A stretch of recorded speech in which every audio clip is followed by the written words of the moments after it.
Hello everyone, and welcome back to another episode of Wanderstop.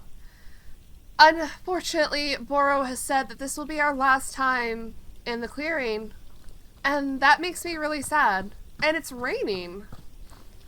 Whoa! Look at this plant.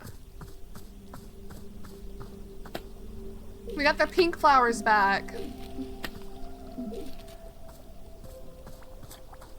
I guess let's explore the clearing a little bit before we head back. Oh wait, I should get my tools and get... Hold on, Boro, I don't want to talk to you yet. We want to spend some time just looking around at everything.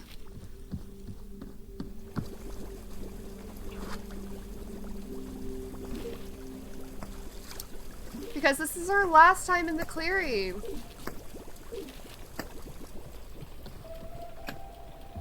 And that seems really sad. Oh, who the hell was that? A little girl? Okay. So true to the game's name, we're gonna take our time before we start doing requests and all that. I want to garden a little bit. So we're gonna ignore the people that is around. Look at our garden right here. It's so nice. I might actually take the time to fill up everything as well, since this is our last time here. So I need a garden pot for that. I think there was one in here somewhere. Oh, there's one just right here. Thank you. I love this one. This is like one of my favorite plants. I don't really have too much of a preference on where to put things. I kind of just like the freedom of just putting things wherever. Because there's no wrong answers here. What the hell are you? The character designs in this game is also just top tier, guys. It's so cool looking. Oh, we need a shrink shroom for that. That's a tree. You're not a tree. You're pretty though. Very pretty. Let's try not to accidentally talk to anyone either. Like, let's try to, kind of just do things casually for a little while. I also need to, get some tea leaves going. Because we know dang well we're going to be making some tea. That's what we do in this game, baby. I'm kind of sad, though. Like, also, Alta has come to some realizations that she's not a good person. And I hope she's coming to terms with that. Even Zenith, before they became Gary, was like, yo, your change thing is messed up. So, like, you need to fix that. So she hasn't been able to grow or change. That's why she's been stuck like this. You have to grow and change as a person. I know that much. Also, take it easy. Don't burn yourself out. Life isn't going anywhere. I mean, every day time does move forward, but life isn't going anywhere. It will be there tomorrow. Or the next day. Let's get another one of those.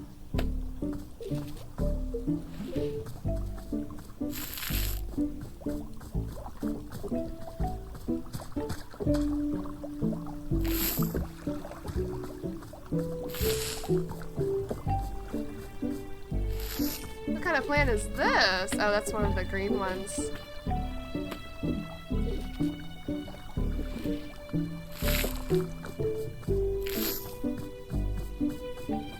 I think I have enough shrink shrooms. No, I only have 2. Oh well, we'll put some here. I think I'm gonna take advantage fully of all the shrink shrooms now. We should also decorate the pots in here. I feel like it's time to decorate everything everywhere.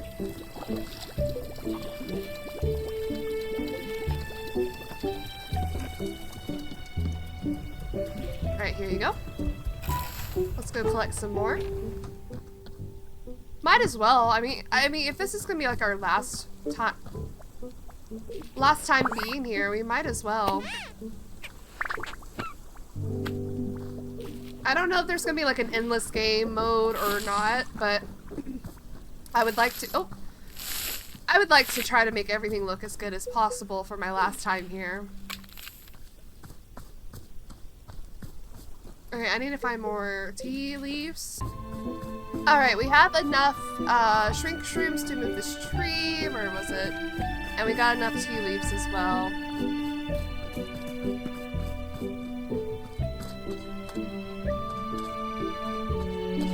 What?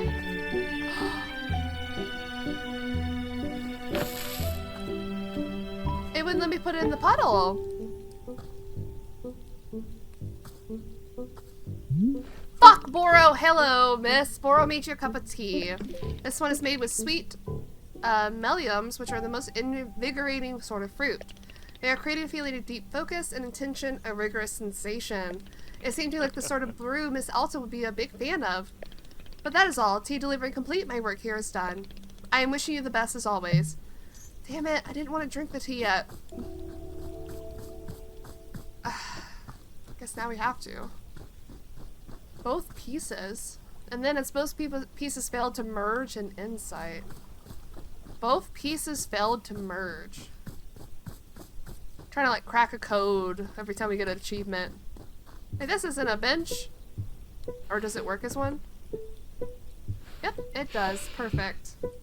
I also have some tea with me because my throat has been bothering me lately. So I will drink with Alta. Oh wow. This really does make you feel more focused, more alert, more... Actually, this is exactly the way I always feel during a fight. Because before a fight, your mind is just a jumble of noise. It's like a swamp, and you can't make anything out. And then, the fight starts, and things quiet down. And suddenly, focus kicks in. There you go. Now you're on track. Now you know what to do. It becomes clear. It's easy. It's nothing. Go. Up. Back. In. Left. Hit. Swing. Pause. Go. Everything makes sense. Everything is clear. Nothing hurts. Nothing fails. Go. Go. Go. Go. This feeling, it's her. The person who looks like me, isn't it? Yeah. This is her. What? God, I love this feeling. This is just... it's how I feel alive. I don't want to give this feeling up. Please, can't I keep this incredible feeling somehow? I can't lose this. Well, then don't. Accept it. There's good and bad. God. There's good and bad from that. I hope Ren shows back up. I miss Ren. He actually cared about Alta. Oro, can you go away? Because I can't plant if you're like right there.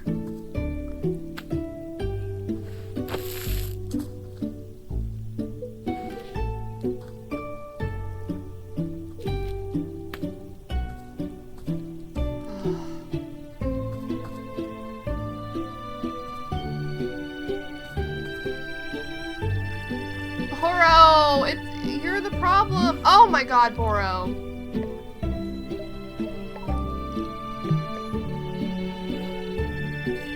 God, good. It was him all along. He was the problem. Oh, wrong cup. It's so annoying. Like, go away, Boro.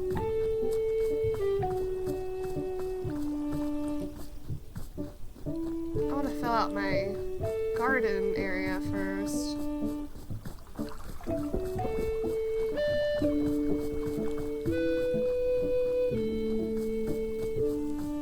Put that there. Yeah.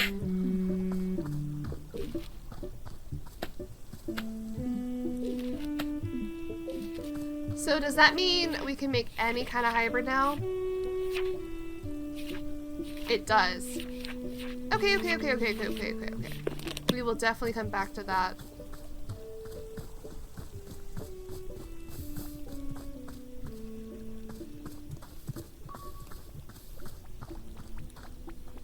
There's gonna be like a bajillion coffee beans growing around. But that's not my problem. Okay.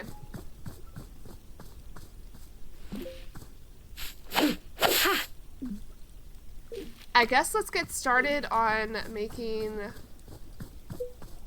So I want to put these mushrooms somewhere.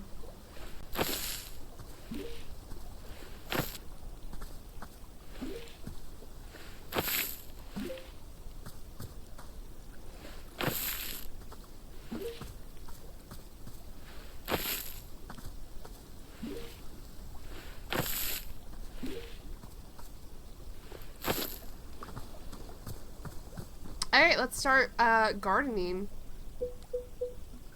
Let's make...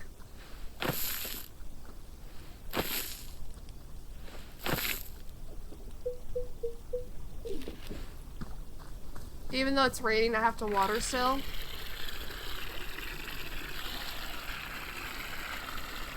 And I also want to take some time to drink every cup of tea I can possibly drink. Because that's fun, right?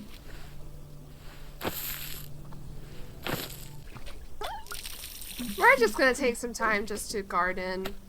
I don't know if I'll show all this since it's just not me doing the same. I mean, I will be doing the same. But we'll also be doing some new ones. Like this one's probably new. Oh, that's the one we just did.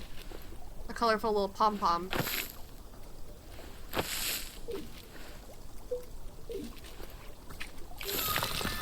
And that one's like my favorite one.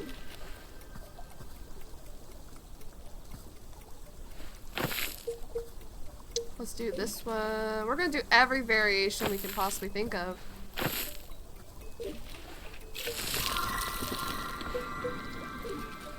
This one will probably be new too. Green surrounded by two pinks. Ooh.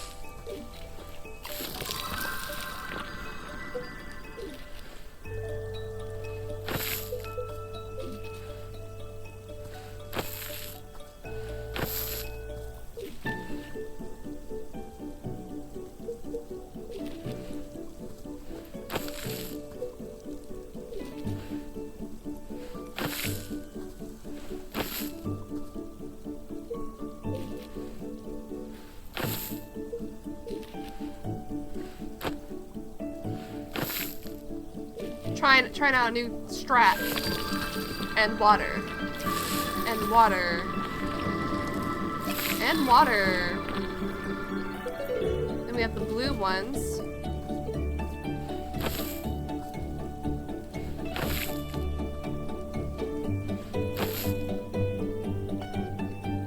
That did not, sorry, I didn't mean to actually, I forgot that they do that.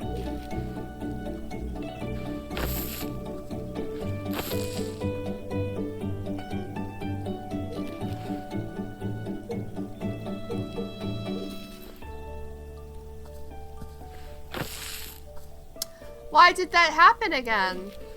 No! You didn't do that before.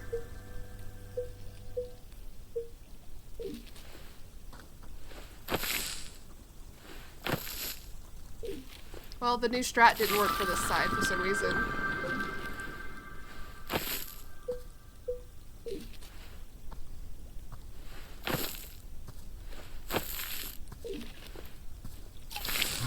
There! every kind of small hybrid, I believe. So let's look at our notebook as well.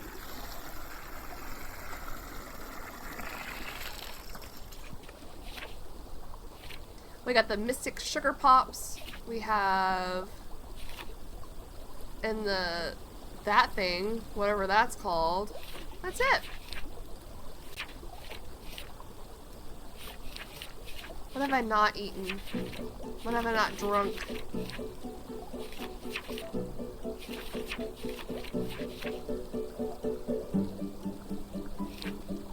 Whistleberries, so pink surrounded by green. I also need to water everything so I can get all of their seeds. So let's do that. Alright, we've done and harvested all the, well, I was gonna say all the little hybrids, but this little baby is in the middle as well. I'm gonna plant the trees. We haven't made the fruit with the tea yet, and then we'll go from there. So we need to make a pink with green all around it.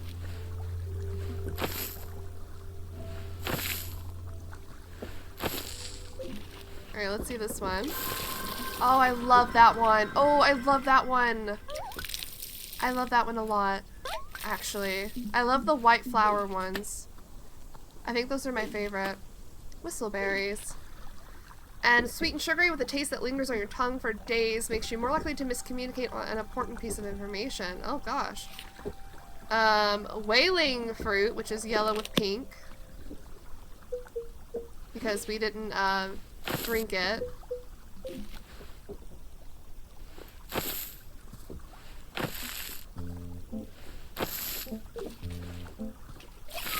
Ooh. I've seen this one before, but it looks cool. I like this one a lot too. The pink flowers make the best ones. Okay, we can make that. We made those. Blue loops, which is green and blue.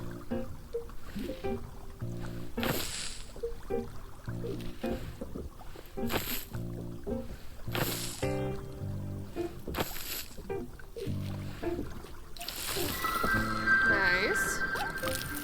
Take those berries. And the sweet melly mums. But I thought I just... We drunk it, but we didn't make it. So let's make it. Which is green with pink around it, I'm assuming. Because we didn't have the pink leaf last time. Pink seed last time.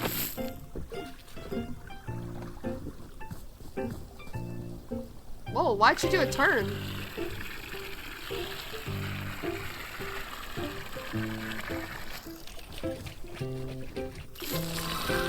Oh, that's nice and cute. But good thing we drunk this one.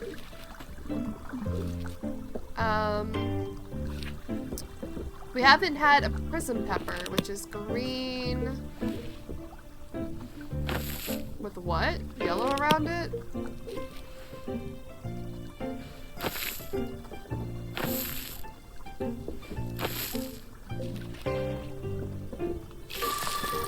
Ah, these ones.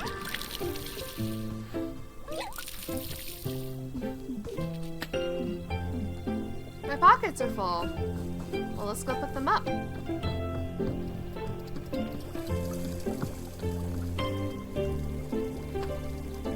Oh, we already have some of these.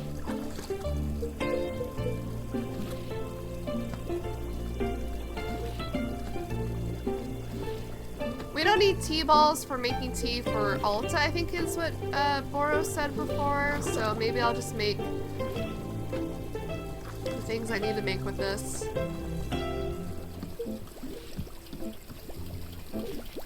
Here's a dirty bean. Alright, let's go back. Just grab that.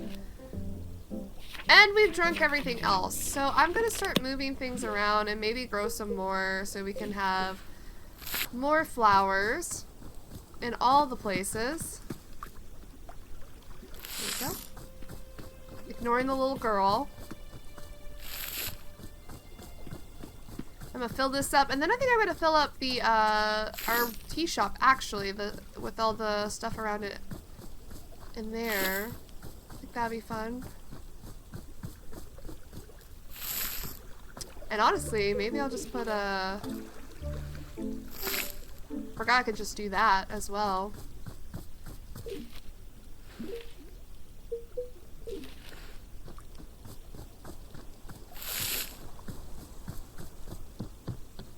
Like, here's one. And maybe we'll get some shrink shrooms to get the bigger trees. Mayhaps. But that's gonna take a bit of work as well. So I'm gonna do this real quick. See where it gets me. There's so many. This is like my absolute favorite, this one, for sure.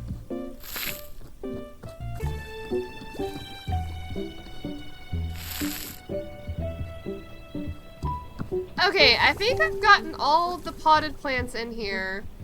Some of them are going to be glowing because I didn't want to keep re-watering them to get their seeds, but I think I've gotten everything potted, at least inside here. I'm looking, and I'm looking. I think I have. So that's awesome. I still have a lot of plants that I still need to move, so I'm gonna go do that as well. This shouldn't take too long though. Like, where can we go with this? Right here? I spent almost an hour planting crops and it was the most fun, relaxing thing ever. Though I am eager to continue on and see what the story has in store, I am having fun with this game, especially since this is going to be our last time here. I guess there's not an endless mode. I guess everything has to end. Or maybe there will be. I don't know. I don't know. Also, I have been neglecting everything else. Of course, we got a picture. Can't even see what it is. I bet it's a cool one.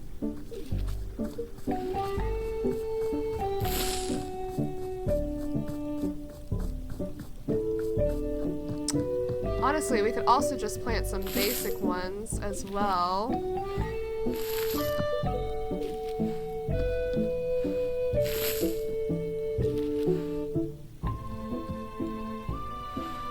There you go. Oh, here's our special... What we get? Oh, I should have done a different one. Damn, oh well. Yeah. Because that's not my favorite one. Oh my god, is this a frog cup? Oh well. I'm on the hunt for mushrooms so I can move my trees. Okay, I think I've placed things I want to place them for now.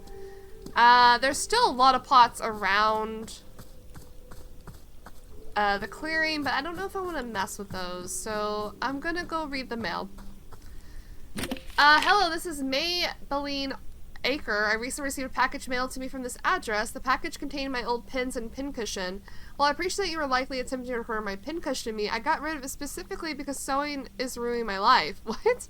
From the minute I learned how to sew, I was unable to stop. From morning until midnight, nothing but sewing. I abandoned my friends and family. I tore my life to the ground to do nothing but sew and sew and sew. I never known anything so viciously, violently addictive in my entire life. It will ruin me. Take it back. Take it and never send it to me again. I've not the strength in my heart to bear such an implement of unmitigated chaos. It's kind of similar to us, isn't it? The person who's mailed oh so many packages. Detective Grayling here? Well, if it isn't my old rival. Yes, for the first time you thought you had bested me with your admittedly but very impressive ability to turn up critical evidence at a moment's notice.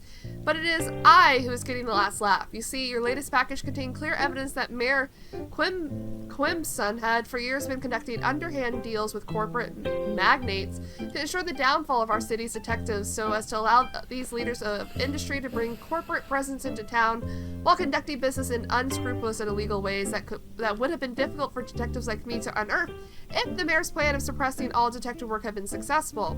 Therefore, Mayor Clemson has been deposed, and I have been elected to take his place. That's right, Mayor Grayline is on the job. You and I have had our differences. I can't say I respect your methods, but I'm grateful for this one last gesture on your part. Attached is a photo of me. Hang it somewhere special until next time. A photo of him? Oh. Oh no, I have so many good photos.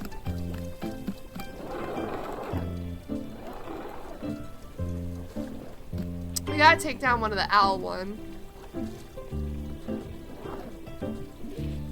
Ooh. Hello, sir. Yes, sir. Got a pincushion. We got a burb. What's this one? Oh. I'm gonna get rid of that one. Okay. Alright, I think it's time for us to make tea that we have not made ourselves. Whistleberries. What does that even look like? Is it you? Oh, I got a mushroom. I guess I'll make enough for a pluffin as well. At least. Oh. And then after I drink all the tea, I will talk to the little girl that's been running around. I don't need tea balls for this. We just need hot water and an ingredient.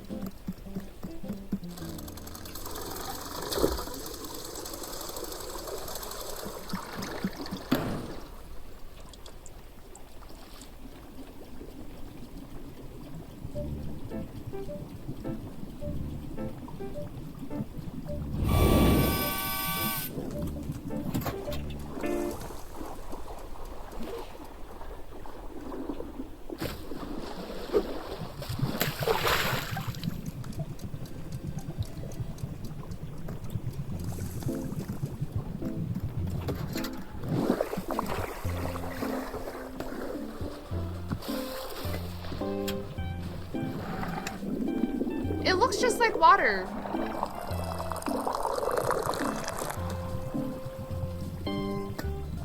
Did I even do this right? Guess we'll find out. I guess we'll find out. I thought Boro said we didn't have to have a T-ball in there though.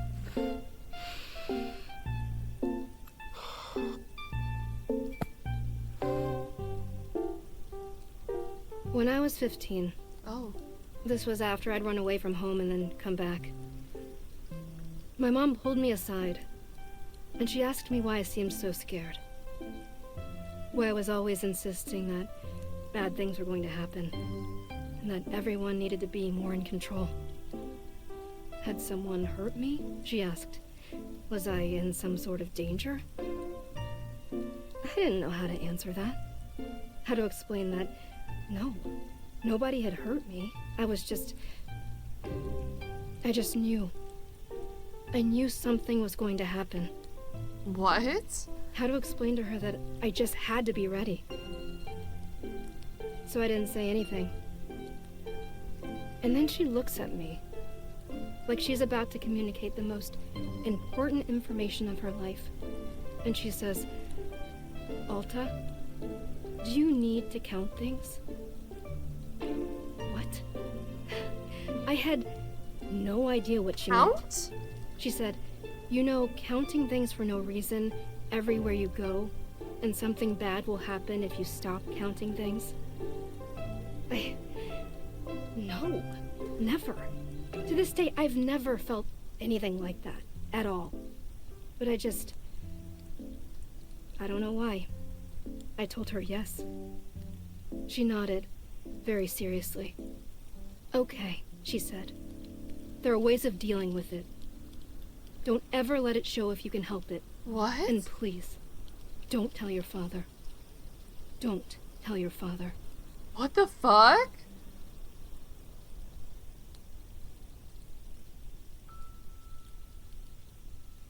What was that flavor? pick that up. What was that flavor? Makes you more likely to miscommunicate an important piece of information. I feel like Alta does have something similar to that, but it's not counting for sure. It's always having to go or something bad will happen. Alright, let's make a drink. I guess I'll just pour this all out. I mean, I don't need it. And it doesn't change colors, so I'm not gonna give it to the birdies. Pluffins. Look how nice everything is. I put this one here because you can see it from the window, and that's like my favorite plant. We need a whaling, which is the spotted one down here, the red one. Thank you. Alright. Next cup.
This was something to do with math, so we'll see what she has to say.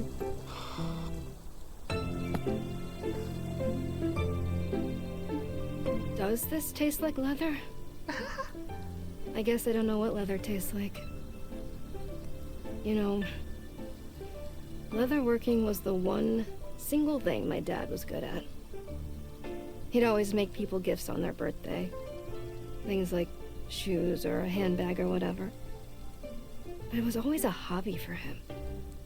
He refused to do it professionally, you know, to take it seriously. And that killed me. Because, come on, this is something you're good at. Or you could be good at, really good. Uh-oh. So it was such a waste in my mind. I told him that. Told him it was a waste. Yikes. And I remember. Oh, God. God. The look he gave me when I said that, of like I'd said the most demeaning thing to him. I'd never seen him get mad like that before. I wish he'd been like that more often. Mad. What the hell? I know she was a child when she said that, I think. But that's not a good mindset to have. Like, at all. Just because you're good at something or could be the best at something doesn't mean you should make it your career. I learned that very early on about my art.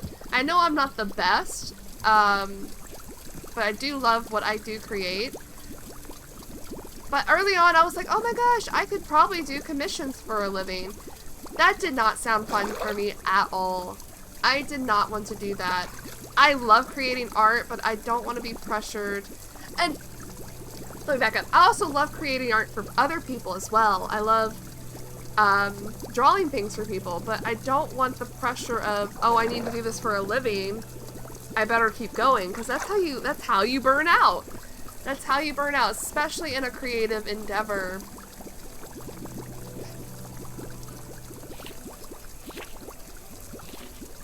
It's not a good mindset, but hopefully she's learning not to do that, Alta herself.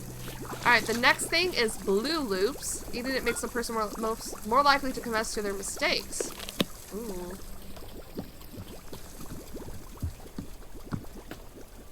Alright.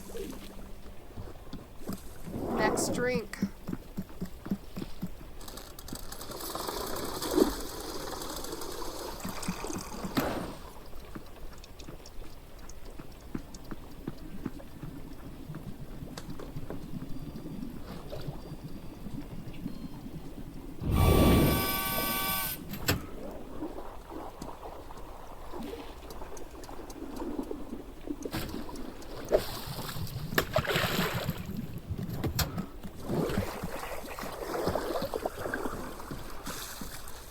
Froggy cup! Frog cup time.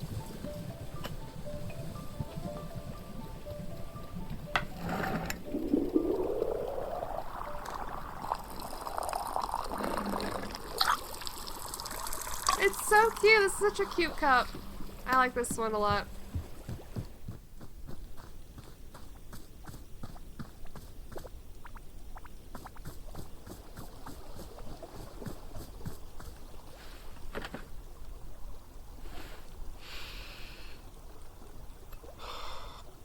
Is she gonna admit her greatest mistake? I don't have regrets. Oh, shh. It's actually that simple. Bullshit. My experience is that people who hold on to regrets are looking for a way to punish themselves. And so I just don't... Like, here's a good example. When I was coming up as a respectable fighter, a young guy came to me and asked me to train him. I agreed. And subsequently, I put this kid through the most intense training regimen anyone his age could ever be expected to do. I was brutal on him, because my expectation was only that he become great. After a couple months, I pitted him against a much older and more experienced fighter. Someone I knew had the potential to be reckless. I had this idea that it would bring out something fierce in the kid, awaken a fire in him. It was a disaster. The older fighter broke two of the kid's ribs and put him in the hospital. Oh my god! He never came back to see me after that. And for a moment, I felt some kind of regret over it. But what I realized is that this kid had come to me because he knew I would put him through that. Like, obviously, I'm this very intense sort of person, and everyone knew that. So if he came to me and asked for this training, then what was he trying to get out of it? Did he assume I would change who I am just for him? Here's what I think, okay? I think he knew that being a fighter wasn't the right path for him, and so when he came to me, he was specifically looking for something that would push him too far. He wanted, like, an excuse or something. He was looking for a reason to quit. You know how people will do that, right? Like, you can't tell yourself that it's okay to quit, so you have to go and manufacture a circumstance that forces you to stop, because if you stop, then you're a failure. But if someone else forces you to stop, then it's not your fault, and you're not a bad person. You're just trying. You're doing your best, and people don't see that. Oh. They don't take responsibility and realize God, that she's you're the ranting. one who wanted it to go too far. You asked for this because you wanted it, not me. I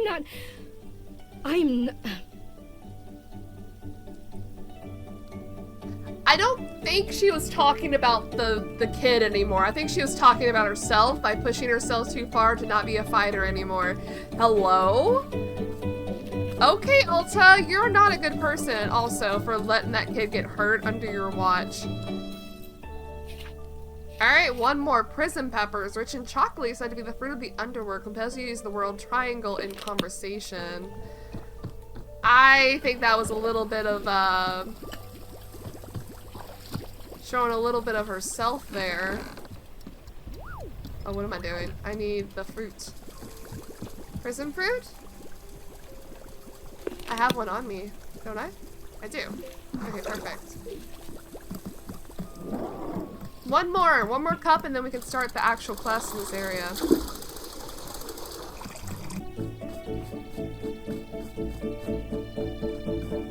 Alright, let's drink it here.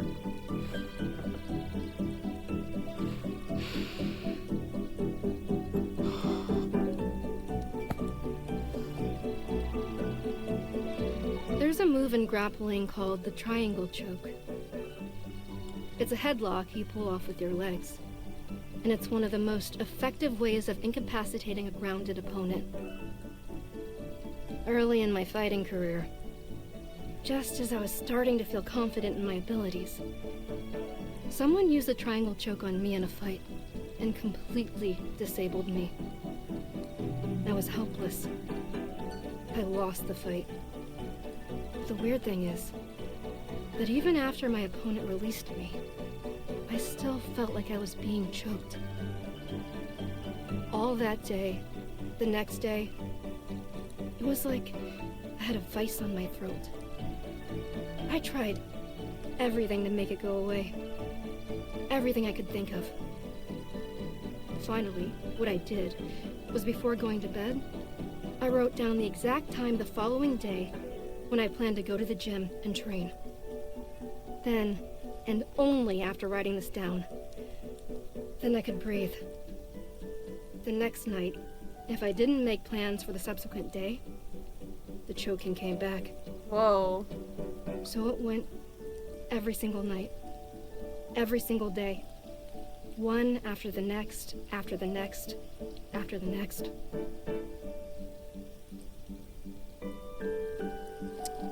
I don't think she has a problem with counting. I think she has a problem with fighting, training, all that. Alright. Well, that's our last sippy sip that we've done. We've gotten them all. We've seen all the memories. Excuse me. I think it's ready to talk to this child. Hello. Hi kid. What are you doing out here? Bang! I shot you! You're dead! What? You're dead! I shot you with my gun. Yes. Ow, now I am dead. I did it! I win! Mine. All this stuff is mine now. Everyone sucks except me. I'm going home soon. I'm going home soon. She didn't even want a drink. Okay. She just shot me. Oh, hey, Boro. You got some things for me? Boro, there's a child running around the clearing. Ah, yes, so I noticed. Have you spoken with her? Yeah, she's, weird. Are you her parents being anywhere nearby? I haven't noticed anyone with her. Yeah, I don't know why she's alone. I'll try to ask. Yes, Boro will keep an eye out as well. In the meantime, perhaps she would like a cup of tea. She doesn't seem like the tea drinking type. If Miss Alta can find some enjoyment in tea, that anyone can. Sure, if you say so. I do say so indeed. Thanks, Boro. Alright, where is she? Child, would you like some beverage? Why are you alive? You're supposed to be dead. I shot you. I decided to stop being dead. What? You don't just get to decide that. I'm the one who decides if you're dead or not. And I made my decision. Definitely dead. Well, I suppose that's your opinion. Bang! Now you're dead again. I got you. I'm the king of Earth. Hey, what's your name? Poop. Your name is Poop? You said poop. I got you to say poop. You sound so stupid. Oh my god. Is that actually your name? Is what my name? Poop. You said it again. You sounded even stupider the second time. The immaturity on a child is so funny when you're an adult. But if I was another kid and that kid said that, I would be beefing with that kid. But I'm an adult now, so it's just like, okay. What are you, like 9 years old? Aren't you too old for poop jokes? Nope, I'm 100 years old and you'll never kill me no matter how hard you try. Try to kill me. Alright, here I come. Dodge to your attack. Escape plane, vroom. Boro, I can't do this. There's a child here. Hey, Boro has noticed something very interesting happening to our tea machine. What? Have you seen the flowers that are sprouting on the tea machine tree? Miss, it is no accident. This is because of the spare tea that goes unused whenever you make a new batch. You see, whenever tea gets poured down the drain, it is in fact being poured directly onto the tree itself. Yes, your old and unused tea is actually hydrating the tree. How convenient. The more drinks you pour, the more flowers will be appearing on the tree. Ah! So please do not fret if some of the tea you make goes unused. All of it will find its purpose in the end. I didn't know that.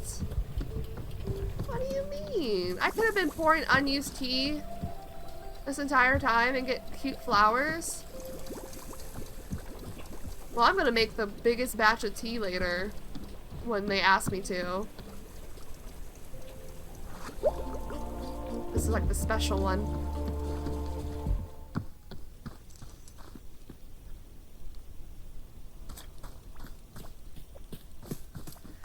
Is that Nana?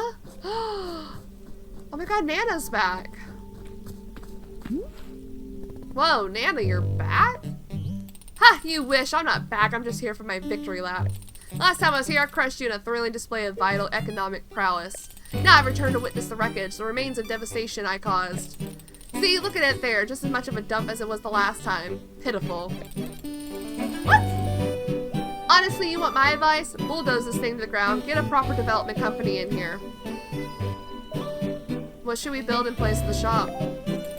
Condos! Everybody loves condos. Give this little spot of forest some actual personality. I bet we could fit 10, maybe 12 condo complexes in here. Yeah, 12 easy. But no, we don't want sensible and pragmatic ideas, Nana. Your sustainable, forward-thinking vision of the future scares us. We're not ready for it yet. Pathetic. You babies are all the same, except some are worse than others. I missed you, Nana. It's been brutal without you. Brutal? Me being away isn't brutal. You know what's brutal? A branding iron to the solar plexus. Brutal? Missy, you've grown soft while I was away. Without the commanding authority of a market leader in your life, you become complacent. Damn it, I told myself I was going to do this, but it's time to set up a shop again. Gotta teach you a little humility. I'm looking forward to getting humiliated. No, you're not. You just think that because you haven't seen the full might of my business acumen yet. But you'll come around. By the end of this, you'll know true fear. The fear you can never unsee. Can I get you a cup of tea? Absolutely not. Maybe she's a coffee enjoyer. Absolutely not. Let's talk to Moro first. Hey, friend. Hey, guess what? Nana's back. Oh, the competition has returned? Time to be updating the Wanderstop business model. Liquidity ratio, capital structure optimization. Yes, I am fully up to date on my business phrases. How come she's the only person who's returned since the clearing changed? Well, Nan and I share a certain connection. We are both a very particular kind of person. We are connected to this place, to the forest. Been here quite a long time, both of us. So for the two of us, the movement of the forest works a little differently. We are not quite so stuck in it. Why didn't you tell me you knew her? Miss Alta didn't ask. Besides Boros knowing, many people who come and go here all the time. Just a sort of leaf on the breeze, I am, one amongst many. Anyway, I wish the best of luck to our returning business competitor. Frankly, Bora thinks her shop is so adorable that I'm not minding it. But we will see how I feel about that if she really does run us out of business. So she's been around a while. Is that Nana? Where's the little girl? Hey. I want to tell you something. Alright, go ahead. I found a lot of dirt, so I'm going to make a sculpture of me. Ah, a connoisseur of the arts. What's a connoisseur? Connoisseur. It's someone who appreciates fancy things. Oh, well, I'm not going to make a fancy sculpture. It's going to be a real bad one. That's fine as long as you're proud of it. Nope, not going to be proud of it at all. I'm going to hate it. Hey, where are your parents? Are they nearby? Parents are dumb, so I'm going to be my own parents from now on. That's a terrifying thought.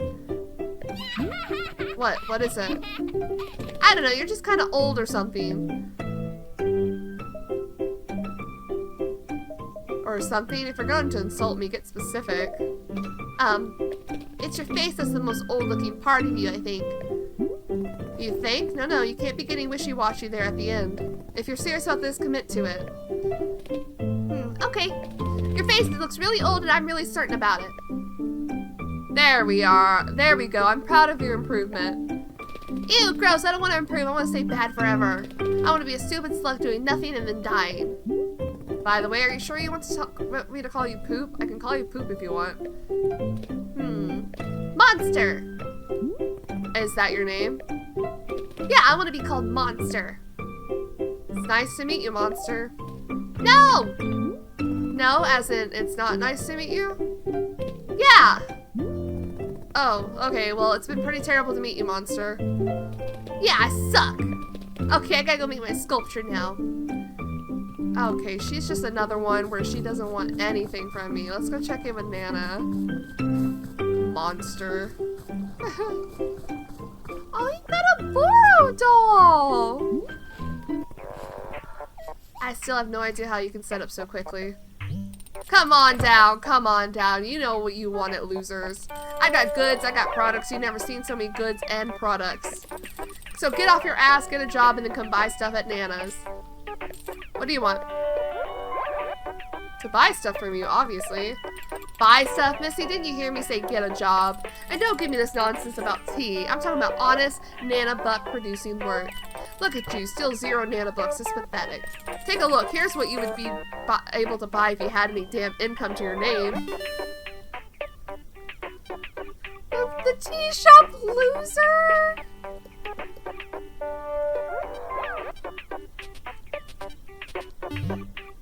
Ha! You should see the look on your face right now. Awe, intimidation, the recognition of greatness. These are the kinds of products you can only dream of, and even in your dreams, they'd be knockoffs. How about if I trade you for one of them like before?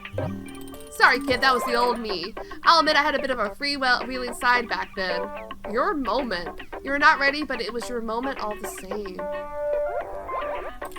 But the new me is hard and callous. No trades, no deals. I'll never be... Hold up a second. Are those coffee beans? Oh, the dang hair started growing coffee beans out here. A mystical space being from another dimension. Sure. Look, it don't matter to me where they came from. All I know is I ain't had a cup of coffee in weeks. So here's what we'll do. You can bring me a cup of coffee if it's acceptable. We can discuss a trade. Acceptable being the key word there. What kind of coffee do you want? Now see here, I actually know a damn thing or two about a coffee, so I hope you're writing this down. You're gonna start by brewing 2 coffee beans in hot water. 2? Scalding hot. Pour that baby into a cup, let it sit there for a second, then make a second brew. This time the water should only be warm. Bring it maybe halfway to boiling and cut the heat. Drop a whaling fruit, a sweet millennium into the warm water for taste and 1 more coffee bean. Now you're going to pour that second mix on top of the coffee already in the cup. The taste is all in the layers. It's called nuance, and your kids have never heard of it. Alright, that's my order. I've even dumbed the recipe down for you, so you help me if you screw it up. I'll go give this a shot. What the hell? What kind of order is she... What?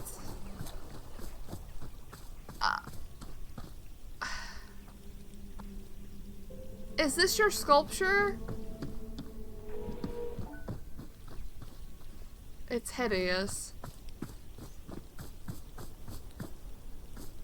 I'm gonna need more coffee beans. What the hell? Oh, what's happening here?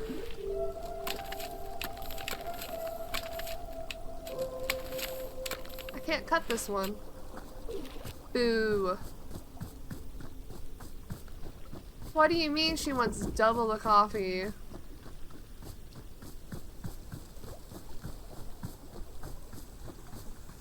Crazy grandma.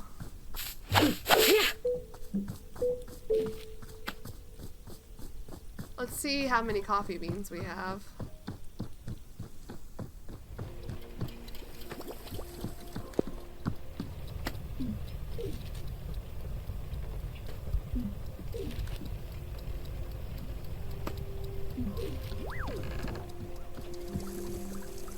Oh goodness, okay.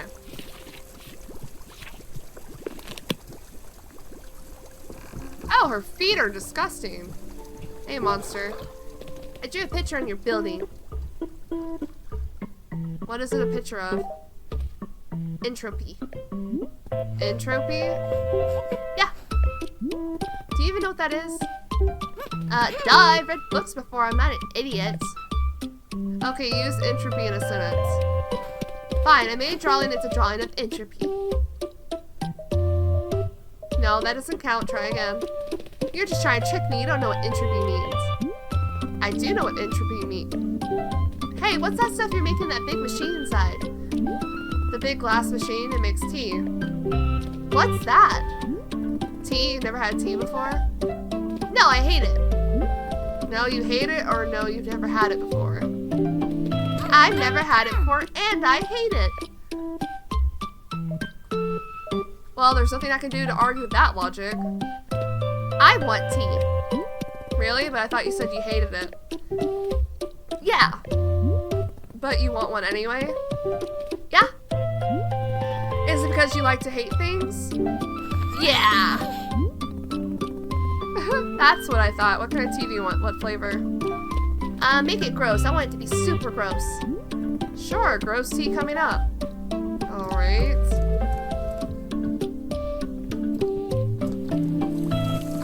Oro? Apparently the kid is drawing weird pictures on the floors of the shop now. Is that okay? Boro feels this is a moment for Miss Alta to make an authoritative decision. What do you say? Is drawing the floors of the shop permitted? Sure. So it is decided, a stunning triumph of managerial decision-making from shop director Alta. Drawings from wall to wall is being the dawn of a new era for Wanderstop. Aren't you worried about another situation like when you left out colored markers for people? Ah, yes, you remembered well. I'll tell you what, if the drawings become too unruly, you can simply sweep them away with your broom. I'll leave it to your discretion, shop director Alta. Okay. I don't know what I'm doing. Alright, let's get this last coffee bean. Should we do monster stuff first? Because I don't want another situation where, Nana makes it to where we have to progress. She wants a gross tea. What do we do? Like a mushroom or something? This kid is really livening the place up, isn't she?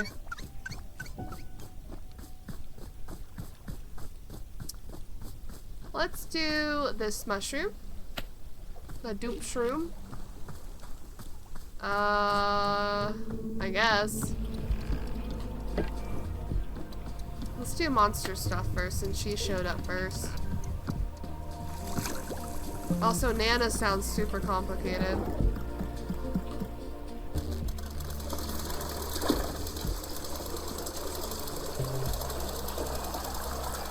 What happens when we fill it all the way to the top?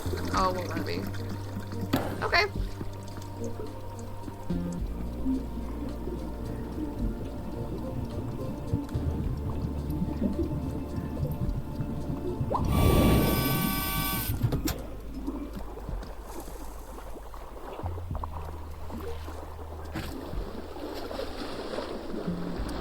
Yeah, we got a full container of water. Oh my god. There's a mushroom. It's orange. I think she'll appreciate the frog cup.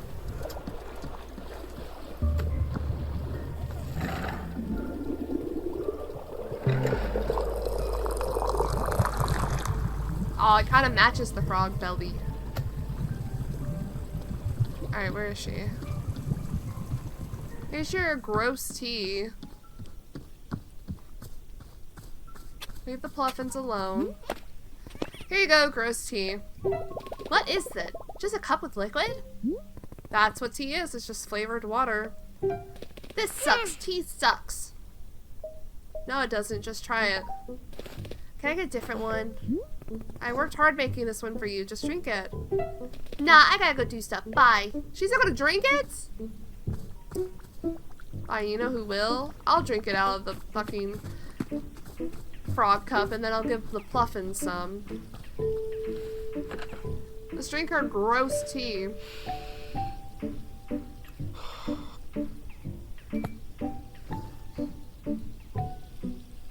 After I ran away from home, I spent a lot of my time in this one gym. I think the owner of the gym knew I'd run away, and he was just taking pity on me. Anyway, this guy thought mushrooms were a cure-all for, like, everything. So he'd always be cooking mushrooms in various ways and encouraging me to have some. I hated mushrooms. Hated them. But just the freedom of finally being on my own. I started to associate that freedom with mushrooms. Even now, tasting mushrooms in this tea, It gives me a feeling that I still hate, but I need it desperately. Damn. Deep stuff. I feel like she's learning a lot about herself. Alright, let's go back and feed some of the tea to the Pluffin, and we'll dump the rest out into the tree.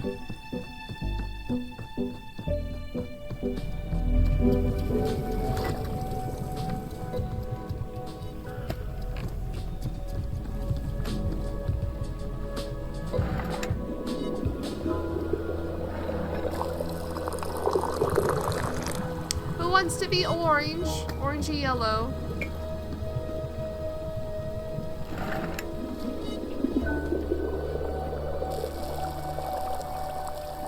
That's a lot of tea, man.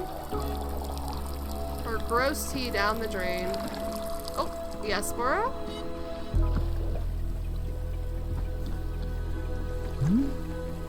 Hello, Miss. Burrow's having yet another one of his silly ideas. I'm feeling like the pots inside our shop are looking a bit barren. How can you say that when I filled up every pot? So I thought to ask you if you cared to fill them up with some plants. You did such a wonderful job before with the hanging pots. Wouldn't it be lovely to also fill the pots inside? Sure, I'll try to find some time for it. Lovely. Any plants should do the trick. I will let you decide which ones. You can just be filling the big stationary pots, no need to fill the smaller ones unless you really want to. While you're doing that, how about if I draw up a little picture for you? Burrow's not much of an artist, it's true, but I enjoy drawing from time to time. Once you filled up our shop with lovely plants, come see me and I will give you whatever I manage to draw. Well, I've already done it. I've already filled the shop up with plants. I filled the pots with plants. So you did, Miss Alta. It looks quite lovely. I am very glad that even here in the twilight of our time together, you are still taking the time to make our space beautiful. It means a lot to Boro, truly it does. Now then, are you quite ready to see this little drawing that I have cooked up? And here it is. What do you think? Not bad. Thank you so much. It turned out rather well, if I'm saying so. I will call this piece A Million Tiny Delights. Yes, this is a good name. Here, I would be honored to let you take the drawing with you. Thank you again for so much for your help. Stop. I'm gonna put it right here. You're doing great. What the hell? Alright, let's do this. Brew hot water with 2 coffee beans poured into a cup. The whole thing or just half a cup, I wonder.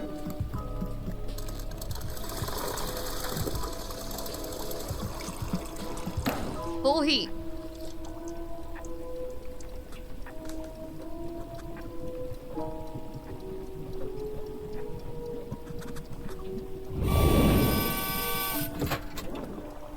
Two coffee beans.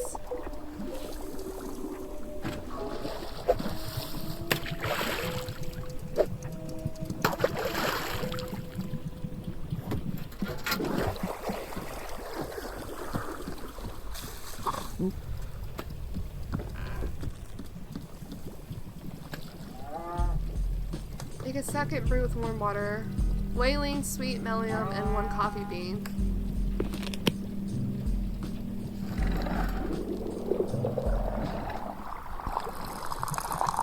I don't think I have a whaling and a mellium.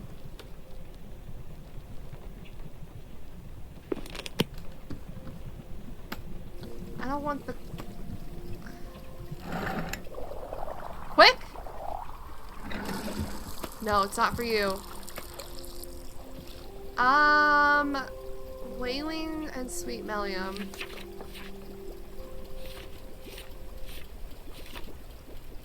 I made one of those actually.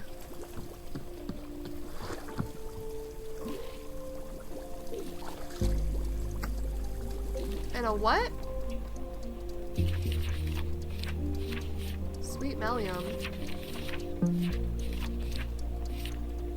Oh, we made those too. These things. Be gone. It's not for you.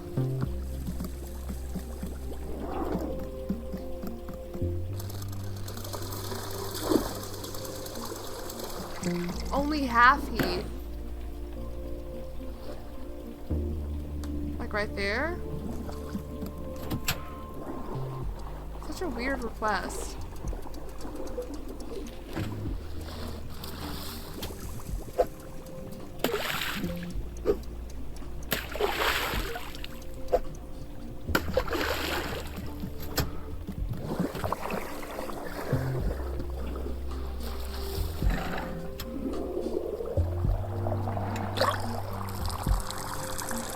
Of course it spilled over.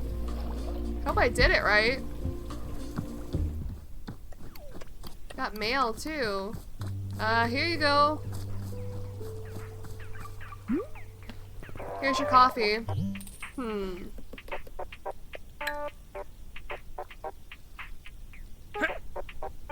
Uh-oh.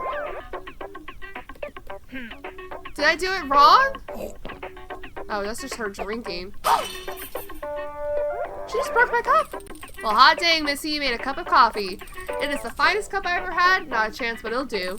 Ha, it'll do. Look at that. You got me all drippy and sentimental. Alright, fine. You upheld your end of things. You get to take one item with you. I low-key want the Boro.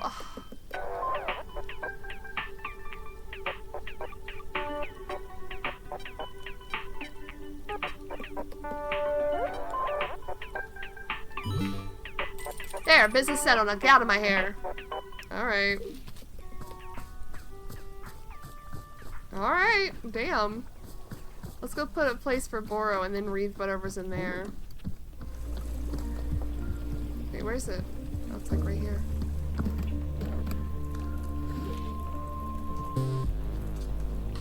He's so cute. Let me get a cup for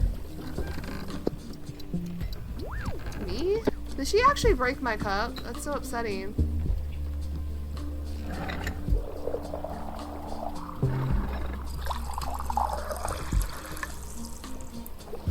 Should I get this to a Pluffin or me?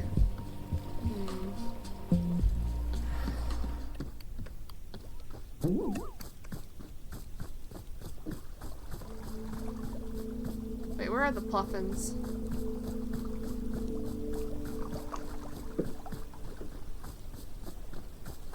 I don't know where the Pluffins are. Here's some. Here you go.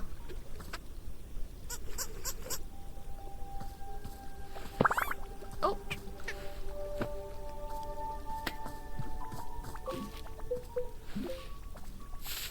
Yeah.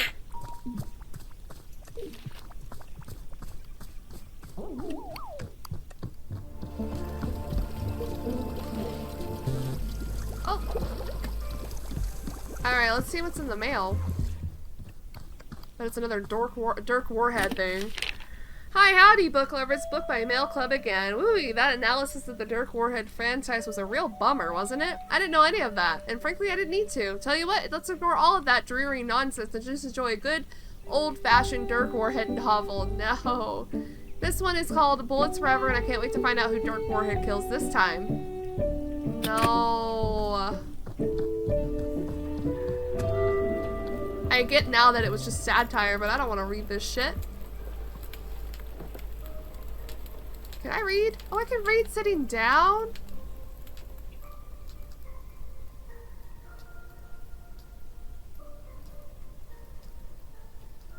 No, we're just staring at the fire.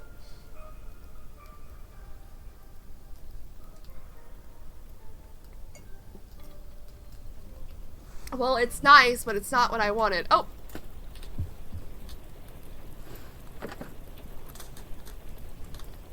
Oh, we can look out the window!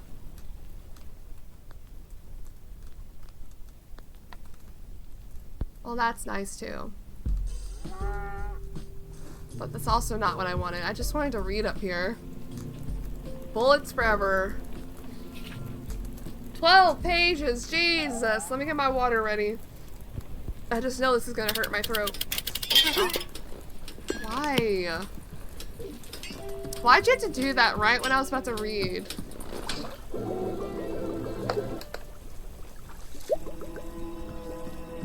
Rude ass. Oh, can we sit here as well? Let's see.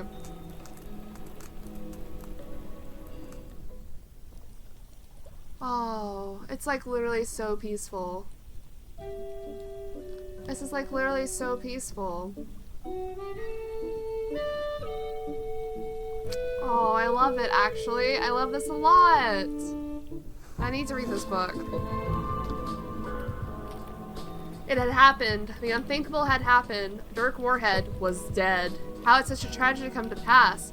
It all began exactly 2 weeks prior. Dirk Warhead had just successfully concluded a top-secret mission to eliminate the world's #1 terrorist, Richard McElevator. Technically, every mission Dirk Warhead engaged in was top secret. Yet Dirk Warhead was also the single most popular and beloved individual on Earth, with all of his exploits cataloged extensively in a quarterly review magazine. The quarterly review magazine, Warhead Weekly, also included supplementary materials such as fashion model fold-outs of Dirk Warhead, and reader quizzes like, where would Dirk Warhead punch you to kill you instantly? Readers of the latest Warhead Weekly would learn of how Dirk Warhead had defeated the world's #1 terrorist, Richard McElevator, in a thrilling high-speed boat fight. A boat fight? The fight didn't actually take place on a boat. More so, it featured Dirk Warhead literally lifting a boat out of the water and smashing Richard McElevator to death with it. Wow. Dirk Warhead never killed a criminal with a boat before, and the sheer thrill of it blew his mind. In fact, days later, he was still riding a breathtaking high. Yet by the weekend, his adrenaline had cooled off, and the reality began to seep in that it was an experience he never again get to relive. After all, Richard McElevator had been the world's #1 terrorist. The next best thing Dirk Warhead would accomplish at this point would be to crush the world's #2 terrorist with a boat, and that just didn't light any sort of fire in his soul. For days he languished in a cruel depression, tortured by the joys of life he never get to relive. And at last, after 2 full weeks of despair, Dirk Warhead arrived at an ingenious realization. If he were to die, then he would be able to travel to the afterlife, where he could once again defeat the world's #1 terrorist, Richard McElevator, in a high-speed afterlife boat battle. Thus, Dirk Warhead set out on a high-stakes, life-threatening mission to die. This effort proved more difficult than expected. He had spent decades training his skin to resist bullets and building up spiritual karma to resist the magic of voodoo effigies. He drank poison every morning, guzzled poison as he was going to bed, popped poison pills periodically during missions. A doctor once said that his body was more poison than water, and that made Dirk Warhead so happy that he shot the doctor right in the kidneys. Why? Why? Who wrote this? In the end, he decided to think himself to death. Dirk Warhead made it a point of pride to never think too hard about anything, and so it was perhaps the only way to which he was truly vulnerable. He began by attempting to spell long and complicated words, yet discovered that he was a natural genius at spelling. Then he decided to invent entirely new, much more complex words to spell, and found he was a master at that too. Finally, he decided to invent the spell the single longest word imaginable, and that's what finally got him. The word was so long that it took him 2 weeks to spell it, after which time his brain gave out and died due to sheer hatred of letters. The last thing he yelled before blackness consumed him was, "Hell had better rule." When Dirk Warhead came to, he was lying in an old wooden ferry, floating down a great river, surrounded on all sides by heavy brown mist. The stench of death hung in the air. Standing next to Dirk Warhead in the ferry was an ancient-looking boatman, a frail and bony figure covered from head to toe in a tattered black cloth. The boatman propelled the ferry forward with a spindly wooden oar and groaned as he rowed. After some time, the boatman looked down at Dirk Warhead. Huh? Oh, snap, are you Dirk Warhead? The boatman began to tremble with excitement. Oh my god, I'm such a big fan. You're a frickin' legend around here. A lot of people I ferried were killed by you. And indeed, as Dirk Warhead looked around the underworld, he could see it was packed with perished souls, many of whom he had killed either intentionally, unintentionally, or both. He recognized many of the evildoers he put away, villains whom Dirk Warhead felt a moral responsibility to eliminate because they had wished harm on the everyday common man. But he killed a lot of everyday common man too. Janitors, doctors, improv, comedians. Dirk Warhead pursued his passion for violence with eyes unclouded by discrimination or class distinction, and in this sense he was the most moral human to ever live. He recognized the souls of many political envoys and ambassadors whom he murdered, peaceful people whom he specifically been assigned to protect. What? Assigned to protect. Oh my god. Oh, I lost my place. A small voice in the back of his head wondered why he kept getting assigned to protect peaceful political envoys, but he easily crushed the doubts with his unstoppable mind. Another victory for freedom of thought. Dirk Warhead took some photos with the boatman and signed his copy of Warhead Weekly, and then the two of them proceeded down the river. As they went, still more recognizable faces of people he eliminated passed by. Many of the handlers who'd been assigned to him on missions, lovers of all shapes and sizes, cashiers who'd accidentally given him too much change back, driving instructors, administering his driver's license exam. Dirk Warhead tried to get his driver's license many times over the years, but his driving was so precise and so extreme that every driving instructor who ever ridden in a car with him had spontaneously exploded from the thrill of it. His lack of a proper driver's license continued to be a point of friction between him and his agency, and at last they passed by the face Dirk Warhead had been searching for all along. Richard McElevator, the world's #1 terrorist. Look at him standing over there, so smug and secure, thinking he's safe just because he's dead. Dirk Warhead boiled over with rage. He leapt from the ferry. Then in midair, he grabbed the ferry out of the water and smashed it down on Richard McElevator's head. The ferry splintered into 1,000 pieces, and Richard McElevator, the world's #1 terrorist, was eradicated completely from all planes of existence. I don't think that's how that works, but okay. The boatman who'd been thrown from the ferry when this happened began hooting and hollering and pumping his fist. Yes, bro, yes, just like that. That's how we do it in this house. And for his part, Dirk Warhead felt the same rush of pure bliss as he felt during his previous boat kill. The same joy filled his soul completely from within, and he knew that the adventure had all been worth it. Until a figure of pure light emerged from the heavy mist. That being was impossible to describe. It felt to Dirk Warhead like a figure from a dream he'd forgotten from long ago. The being was impossible to directly perceive. When Dirk Warhead tried to look at it, he felt only a sense of balance and equanimity. From the center of this being flowed the essence of all things, of light and dark, of the beginning of time and the end of creation. This being both existed and did not exist, and when it spoke without speaking. Dirk Warhead, said the being of light, you have come to the land of the perished, and you have destroyed a soul. You have eradicated life, not just from the mortal plane, but from all existence. The being floated in all directions simultaneously, illuminating the landscape. All things are bound by eternity, even in this place. Life is merely exchanged in a continual transfer of energy. It is this perpetual movement of life, its ebb and flow, which gives rise to consciousness. Your own consciousness depends on this life energy. To destroy it is to threaten existence itself. Now the being of light coalesced into a single form and stood before Dirk Warhead. Come, Dirk Warhead, I extend to you my friendship and my knowledge. Your power is so immense, I ask you to employ it in the pursuit of true compassion towards others, for there is no power so great as that which stems from the place of genuine love. I wish this for you. Let us walk together, and I will show you the balanced nature of eternity. I will grant you insight into the compassion which binds our... But the being of light was cut short, because Dirk Warhead punched it directly in the groin. This was a shock to the being, because it didn't even know it had a groin. How is this possible, it said. I am the infinite. I have no body parts. I am not... Dirk Warhead punched it again square in the nuts. The being of light doubled over in the most extreme pain it had ever felt. How? This is impossible. Now Dirk Warhead's throat chopped the being of... Now Dirk Warhead throat chopped the being of light. It gasped and sputtered for air. I don't breathe. How? Dirk Warhead clambered up on the being's shoulders, put an arm around its neck in a headlock, and slowly twisted. Send me back to the world of living, he screamed. Send me back or I twist until you snap like a twig. He applied even more pressure. Please, no, gasped the being of light. Please, I'll do anything. Just let me go. The being of light pulsed with a golden glow, and Dirk Warhead felt his body begin to rise. He let go and ascended upward out of the heavy brown mist back towards the land of the living. The last things he heard were the being of light breathing a huge, heaving gasp, and the bony boatman yelling, "Are you freaking kidding me, bro? Yes, yes!" When Dirk Warhead returned to his body, he discovered that the adventure had given him a new perspective on life. Going against his general distaste for thinking, he reflected on the fragility of human existence and how easily a life is taken. He felt a weight in his chest when he thought about all those perished souls who never again breathe fresh air, who never walk in the grass or spend cherished time with the ones they love. And so, with this new outlook on morality, Dirk Warhead decided that he would live forever.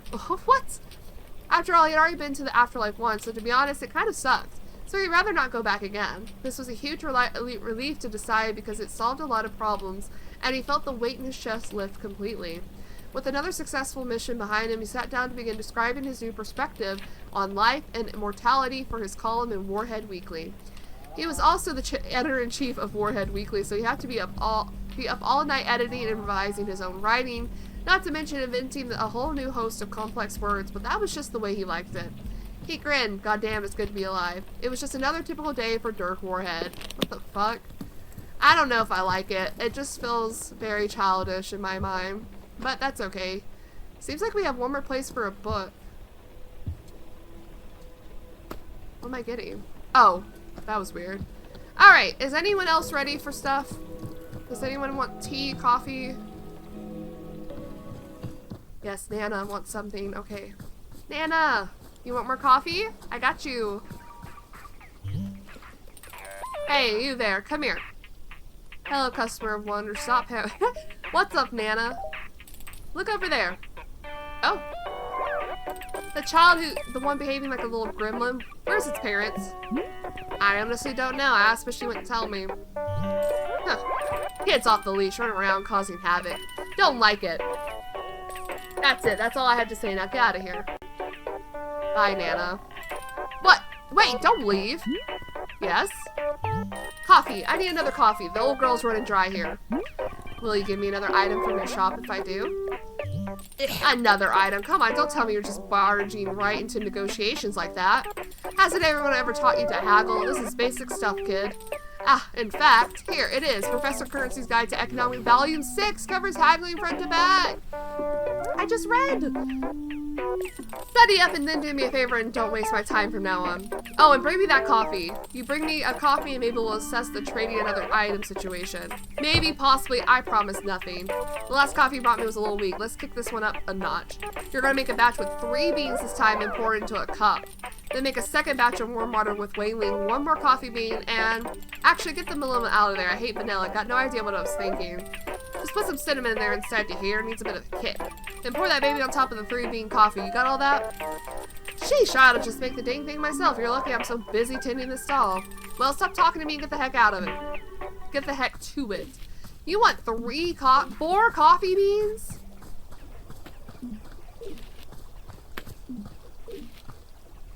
And I got another fucking book to read. Alright, I got the perfect amount of coffee beans. Let me go wash them.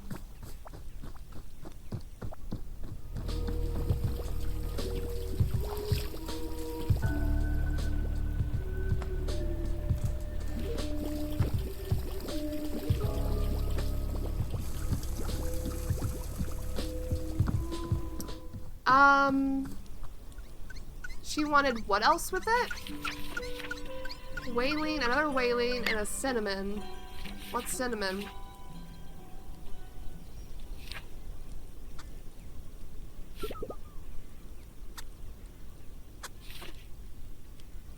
Ah, she wants a pell melon. Rich with cinnamon.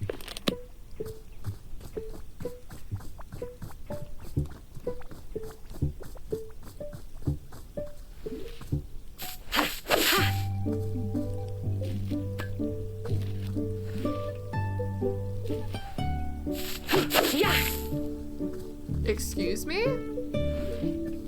Get out of here. What the hell? Alright, how do we make it?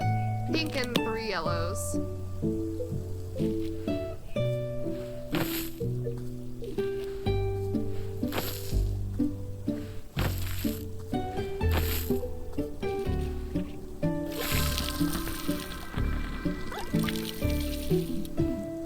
Cinnamon coffee. I never really had it before.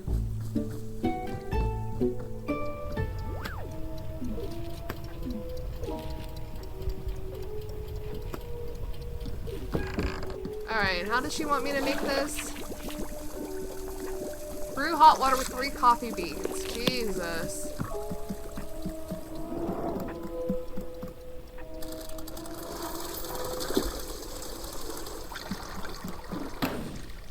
Maximum heat.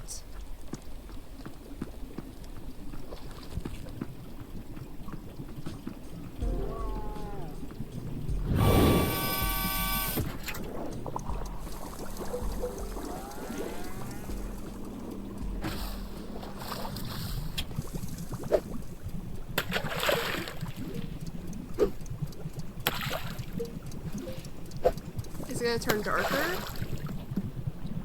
Doesn't look like it.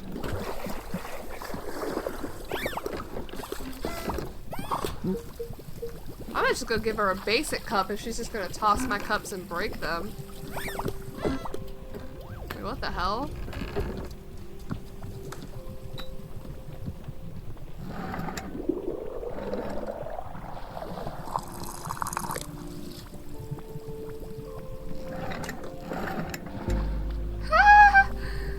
Like the barest hint. Hang on, I need to fill it up a little bit more. Well, it's too much, probably. Alright, that's fine, that's fine.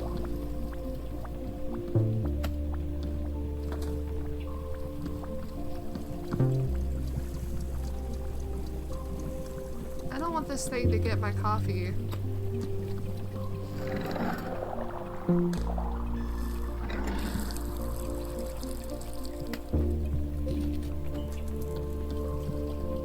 I heard the squeaking of his little feet. And then she wants me to make a second brew with warm water. Whaling. Oh wait, do I have whaling? Is that whaling? No. Fuck, what's whaling?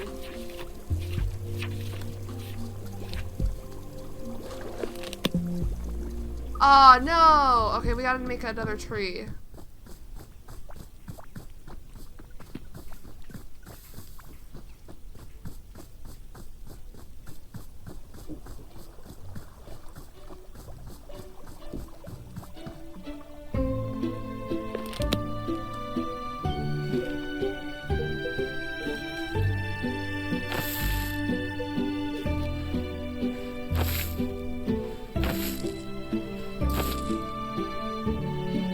Well, that's not what I meant.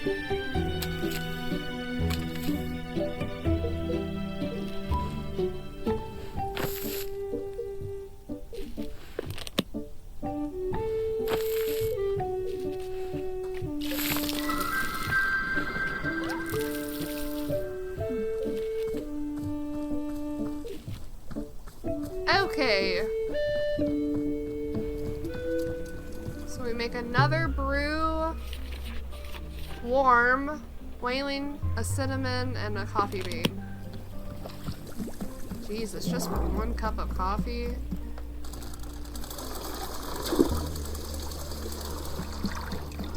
Only half. Right there should be good. And then we'll read this, I guess.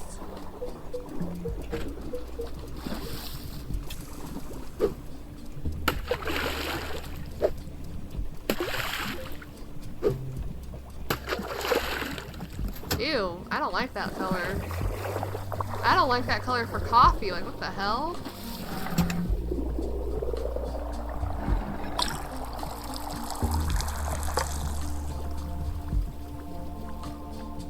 Did it do it? Did it do it? Is this enough for Granny? For Nana?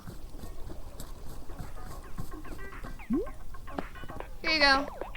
Please tell me you like it. Please tell me it's acceptable.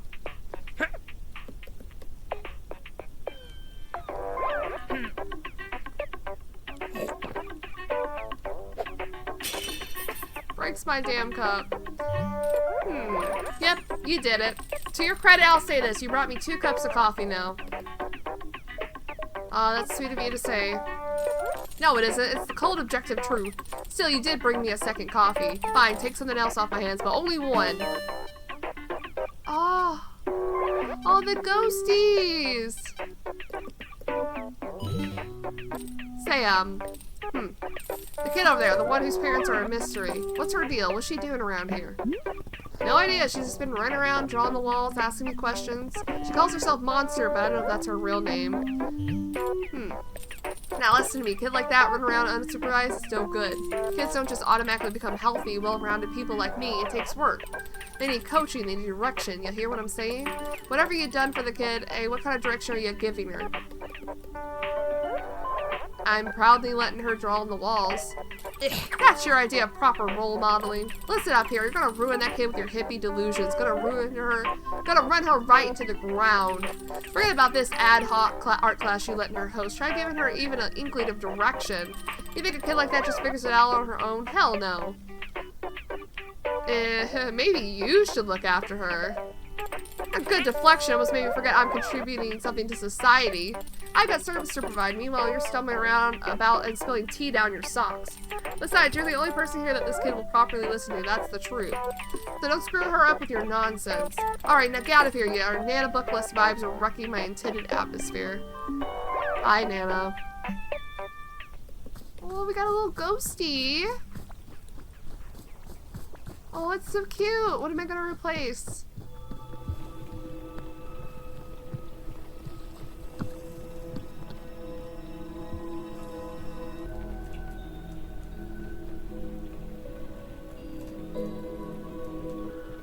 Huh. I guess this.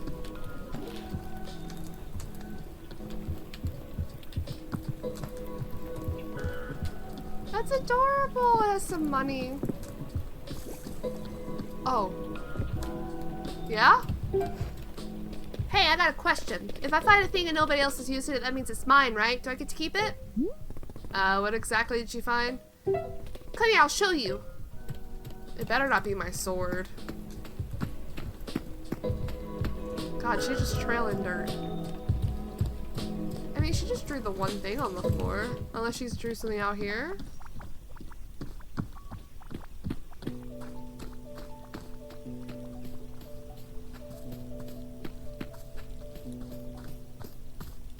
It's my fucking sword. Or maybe it's Ren's mask. Could be Ren's mask. But it's probably my sword. Alright. Look, it's a cool sword. I found it so I get to keep it, right? No. Well, that's actually my sword, so it already belongs to me. If it's yours, why is it sitting over here? Oh, well, it's a really strange reason. I don't know how to explain it. Tell me! Well... I used to be a fighter. This is the sword I used in combat. You were a fighter? Yep, 8 years professionally. Whoa, that's so cool! Where'd your sword come from? How'd you get it? I had it made for me by one of the truly great blacksmiths where I lived. I gave her endless instructions and specifications for how it should feel and what it should look like. When I held the finished work, I knew beyond a doubt that it would help me become a champion. Endless days I trained with only this sword over and over, learning its every subtlety. Years of practice, hundreds of fights, all using the sword. By the end, I felt complete and total mastery with it. The sword was made for me. I shaped myself around it. Whoa, do you also wear this big stupid mask when you're fighting? No, the mask belongs to someone else. Oh my god. Have you ever killed a person in a fight? I don't want to talk about that. But I want to know. I want to know everything about fighting. Is it fun to be in a real fight? Does it make you feel super, super cool? A monster, I don't do all this because it's cool or fun. Really? So why do you do it?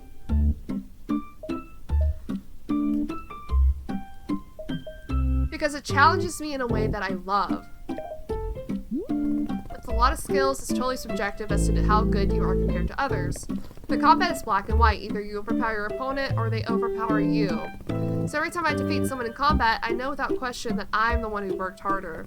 It's perfect, crystal clarity, I did the work and you didn't. A lot of things in the world are confusing, but this one thing isn't. It's incredible. What? What's that look? You are the coolest person ever! Really? I thought you said I was stupid and old. Yeah, that's because I didn't know you could fight. But now I know you're a fighter, a real one. That's so cool. Finally, a child's approval. Oh my god, the sarcasm in that one. I don't feel very cool. Nah, you're cool. It's official. Aw man, Jackie No Name would freak out if he knew I was hanging out with you. Let me have more tea. I want more tea. To drink or to abandon? Yeah! Listen, if you want tea, you should request a specific kind. What's your favorite taste or your favorite thing to eat? What's with her hair? Sometimes I eat dirt, but not because I want to, just because it makes Annabeth so mad, which I like. What else? Cereal! Commander Crispy's my favorite. I eat every time I'm staying at Tessa's place. Tessa's mom is so cool because she actually lets me eat sugary cereal. Cereal sucks if it doesn't have lots of sugar in it. That's what Commander Crispy says. Okay, so things that you eat include breakfast cereal, sugar, and dirt. Yeah, I think so.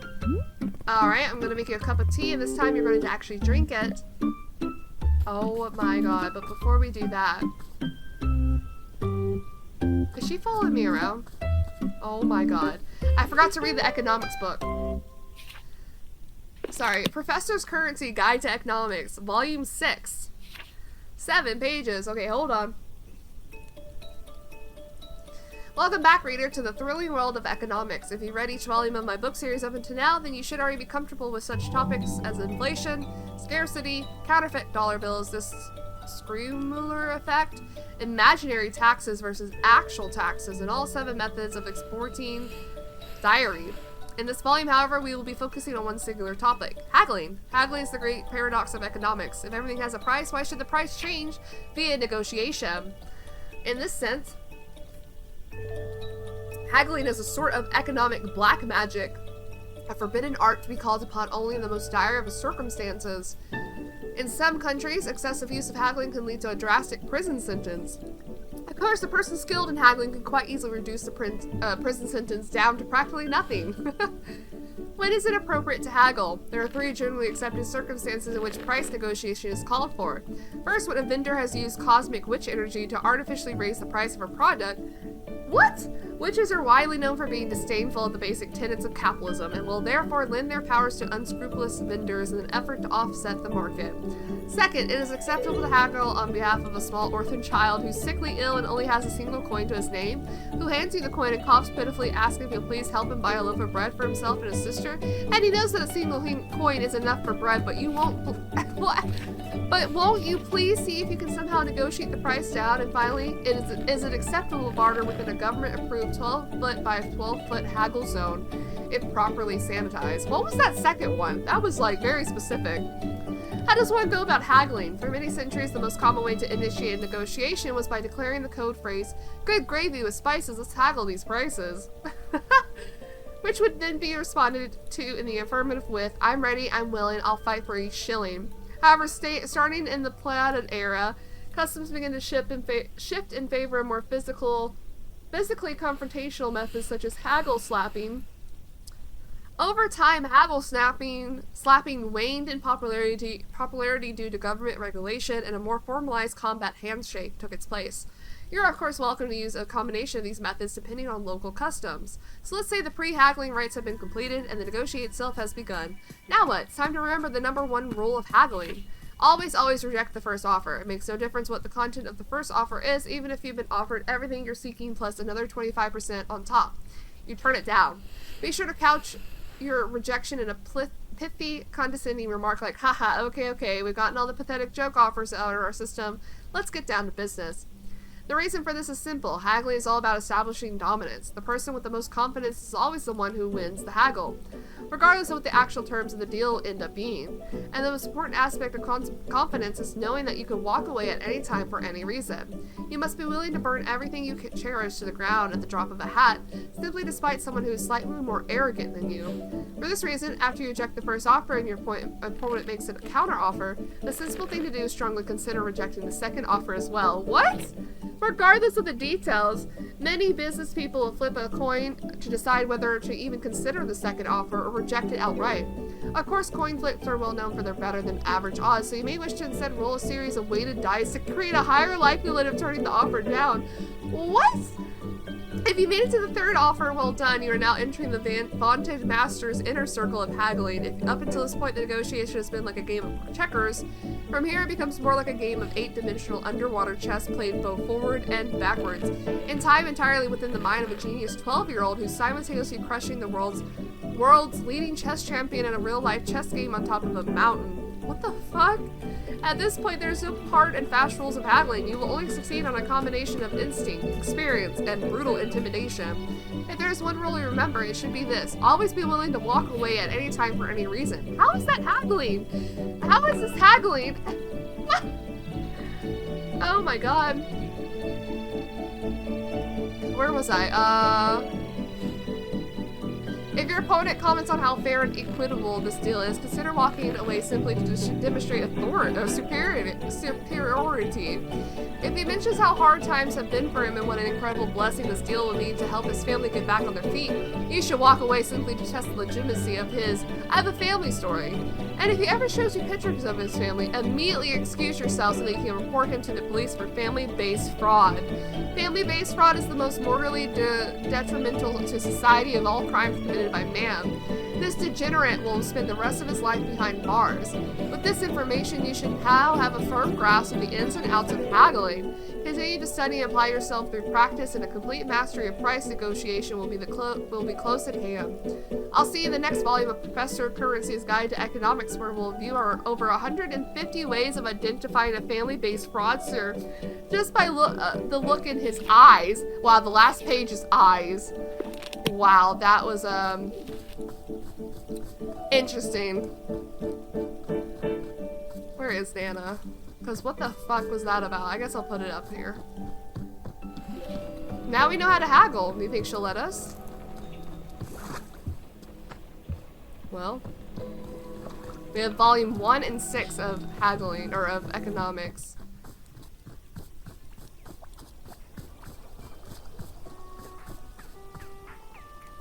Alright, what do we need to make? Breakfast cereal, sugar, and dirt. What is dirt? Like a potted plant? Okay, we need to figure out what she wants. She wants something sugary and something that tastes like cereal. Oh, I fucked it up. Sweet and sugary, a whistleberry.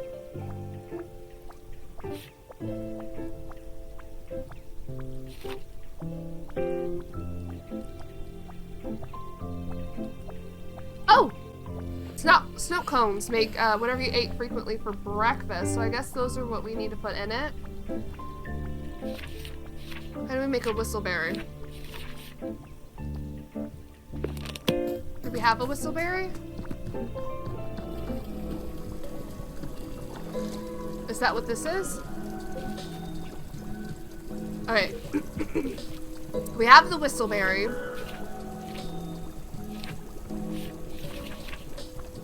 And then we need to make this.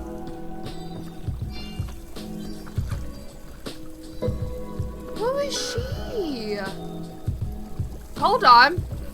She was beautiful. She was beautiful. So how do we make this? All yellows.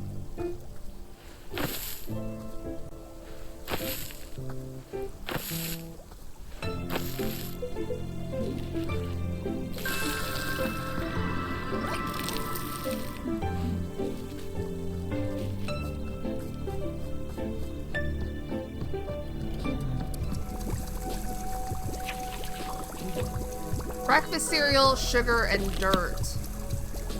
I guess the dirt is this. Alright, let's make tea.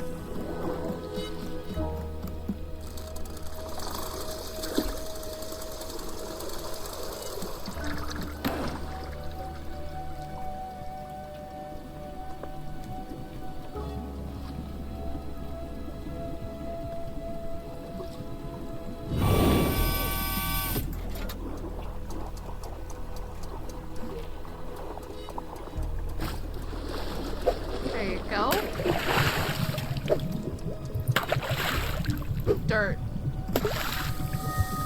I hope that's right. I hope that was the right decision.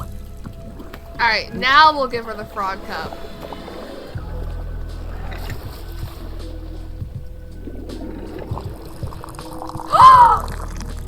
Guys, you know what I forgot to do? I forgot to put a T-ball in it.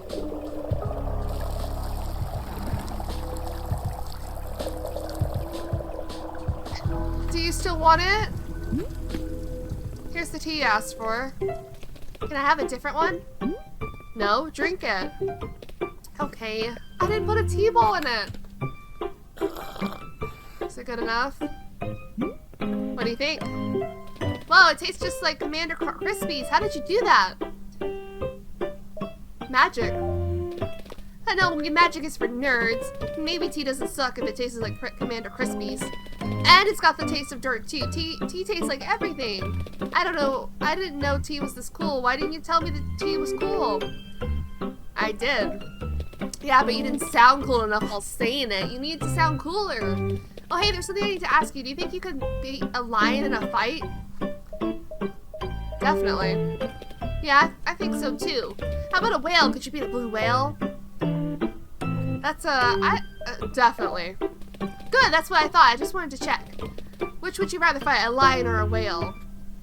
Why not both? Yeah, I want to do that too. I would stuff the lion right in the whale's blowhole. Could you beat a guy if he had a sword but all you had was a toothbrush? Could you still kill him? Monster, combat isn't just about what type of weapon you have. Combat is about control. Control is physical, but it's also mental. Control is knowing what your opponent thinks, what he fears.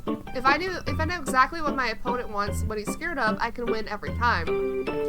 That's how I became a champion. I made sure nobody could control me. Whoa!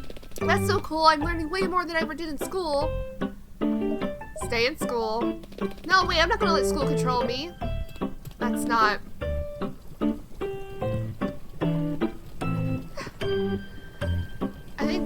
I thought Boro had something. He was talking. No, nothing.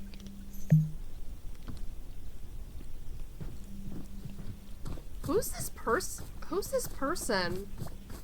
They look so magical. They're literally a magical girl. Oh my gosh, she's beautiful. Hi, me love. Kindness to ye. Welcome to our most begotten traveling chipes, chess. What is this accent? Yes, sure, hello. Hello to you as well, my love. Kindness for you weary gone munchly. This is Wanderstop. It's a tea shop. So true, will be lovely 'tis. Indeed, well, much as rest be needed. Tells me, what kind manner of tea is it you serves you like? There are lots of types. Tell me what you want and I'll try to find it. What I want is a lovely suite of sentiments, yes? Pleasant, if it carry my love, Aeon brew. Aeon brew? Ah, so as the goddess herself loves it the most, yes? Finely made. She's beautiful, but what the hell, what is her accent? Would be so of chia? A cup of myself? How do you make Aeon brew? Dreams, no. Dreams upon brews and such like. Hasn't she make well-to-do? Hang on, we're gonna talk to Boro. He might have an idea of what you're talking about. She's beautiful! Where'd you put the cup, monster? She literally sounds magical. Boro, I need help. Hey, there's a customer out there saying some things that are difficult to understand. She mentioned Aeon brew. Do you know what that is? My heavens, Boro's not received a request for Aeon brew in many ages. This is one of the elder drinks used in ceremonies from long ago. Our new friend must be from Old Aeon. What a treat. Boro was very fortunate to be attending a ceremony in Old Aeon some years ago now, if you are believing it. What was the ceremony like? Goodness, it was immensely confusing. Boro's never been so overwhelmed.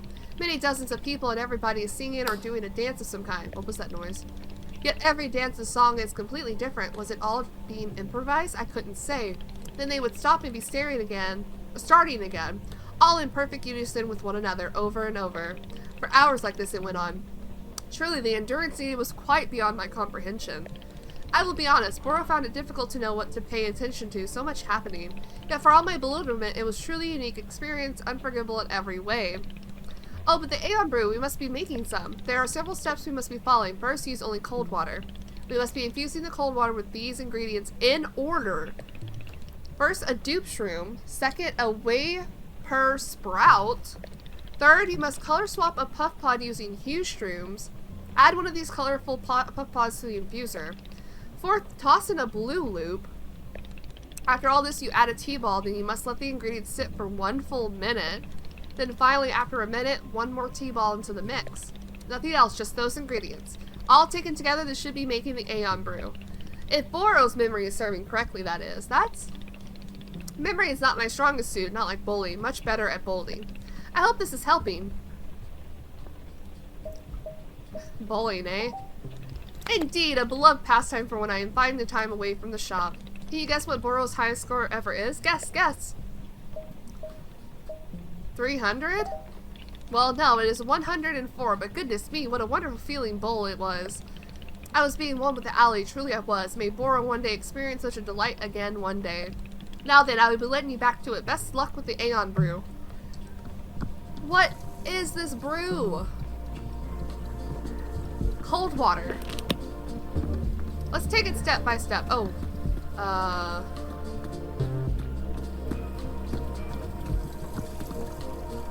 Yes, child. I'm gonna dump this out.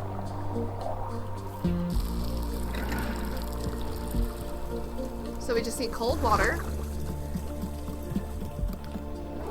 I'm gonna fill it all the way up.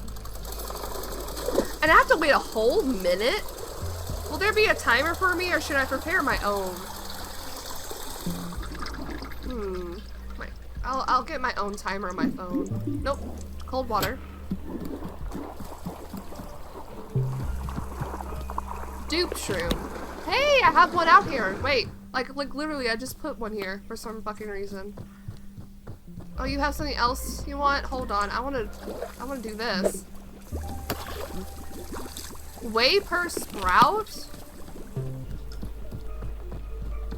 What do you mean by that?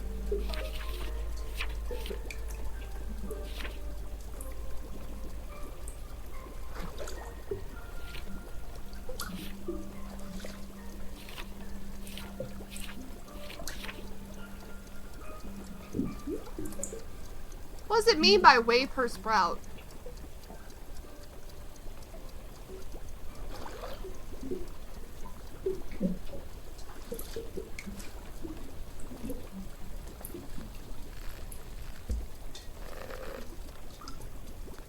Is it like a large hybrid and we have to make it small?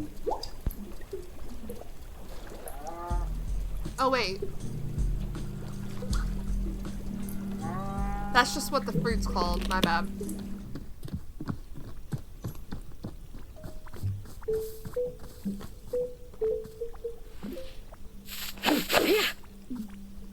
What is that? Trinket. So you want a whey per sprout, which is made by doing what? Blue with green.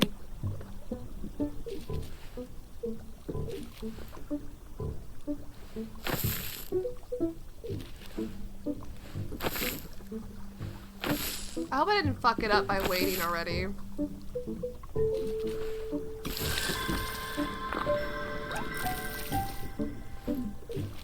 And then a puff pod color swapped by a hue shroom, which I have right here. How do you make puff pods? That was like one of the basic ones, right? Puff pod fern. Blue and pink.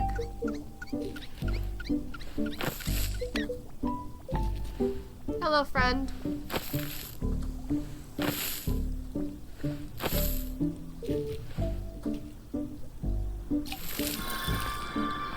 And then I'll get the mushrooms over here.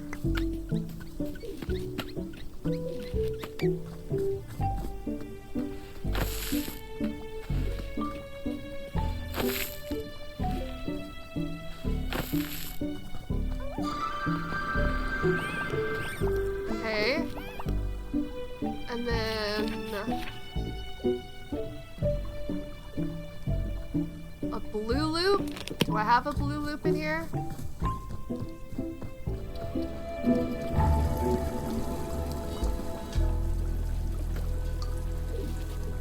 And then T-ball, and then wait a whole minute, and then put another T-ball. Wait, what the hell?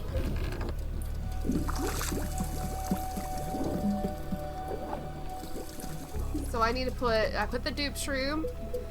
Now we put the whey per sprout. Sorry, I have something pulled up. I typed it out on a separate screen, so I didn't have to keep going back and forth. A puff pod. A blue loop. Now the most important part.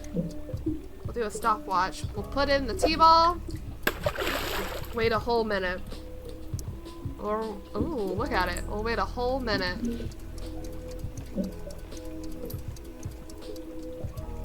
I hope I did it right, because I did wait a while after the dupe shroom. Like, we had to wait like a legit whole minute. Are they joshing me? I'ma do it! See you in like 30 seconds.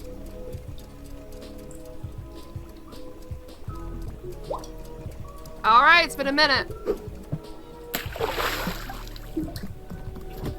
I hope that was good enough. So pretty.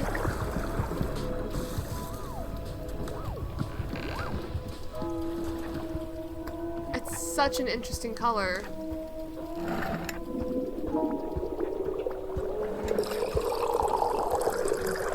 Whoa. I hope I did it right. Where is she? Oh. Here's your Aeon brew. Look how pretty she is. I love her. Here you go.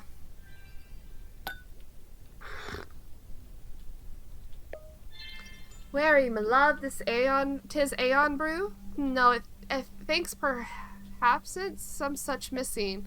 Is it your power to be trying once more? Sure, I'll try again. Thanks upon thanks. Oh, I fucked up? Because I waited too long with the fucking dupe shroom. Fuck.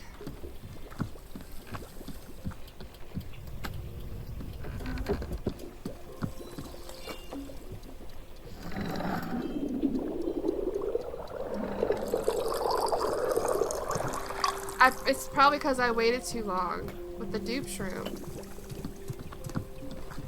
Did she put down that cup anywhere? Damn.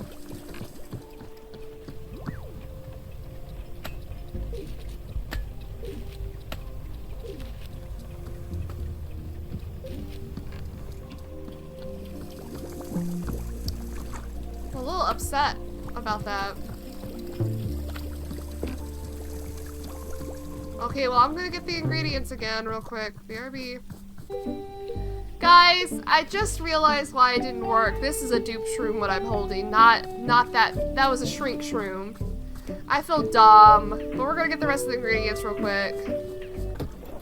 Alright, we're gonna try again. Nope, first things first. A dupe shroom. Dupe shroom. Wafer sprout. A puff pod that has been altered in color. A blue loop. T-ball. We wait a full minute. I'll see you in a minute. Alright, it's been a full minute. Please tell me this is it. Oh, there's stars in it.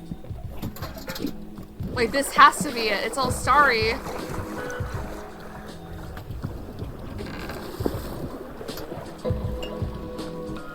Stars in it.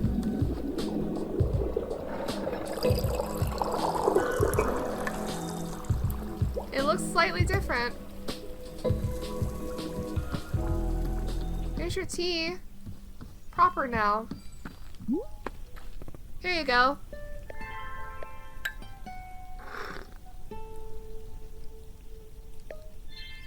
Cha! Near has been so loved to brew as such. Aaron brew it does some. You're welcome. Welcome indeed, an easy blessing begotten my heavy minds. 'Tis brew most lovely, I call upon her dreams, light begotten light rest. Very most grateful for it, love. What brings you to this forest? Ah, callings upon lovely tree woods, so as us of old Aeon comes forward, quite often like. Can't helps it, no, couldn't stop so truly wanted. 'Tis tree woods most coveted, indeed. Share feelings it, yes? The pulliness, my love, it stirs my heart. Pulliness? Chia feels it too, the pulling, the ripping. Twere pieces of myself removed from, made fragment. Feels it all about here, I does, yes. What are you here to do? To do? Why, goodnessly, always here to be. Just to be, yes, indeed, well, wishes to be here for as many passing days. It's all's we ever wanting us. To fills what ancient pulling does for tender hearts glow. Necessary like, yes, the fragment what keeps all's every stuff together. Oh. Beloved, your face, must wondering cloudy like 'tis. Ah, but wondering's eases blessings, yes? Shan't be deeper worsening Chaz worries, no, very much unfriendly and unkind friendly that. Here, love, let us be looking upon picture instead, 'tis a most joyful and ooh, to see the very home dwelling made myself upon old Aeon, sweet friendly like. A most ancient home dwelling 'tis, but most loved, warm heart be the dreamscape, cha. Ah yes, there within the making so's indeed. Ah, chill catches me going on and on. My favorite the picture's this. You'll take it, won't you? A bestowal kind of gift. Sure, thank you. Yeah, thanks. Dreams, my love, dreams are at the call. Lovely sweet may they settle at just kind. Thanks. You're one of my favorite NPCs. Just cause she looks like that. Aw, what do I get rid of?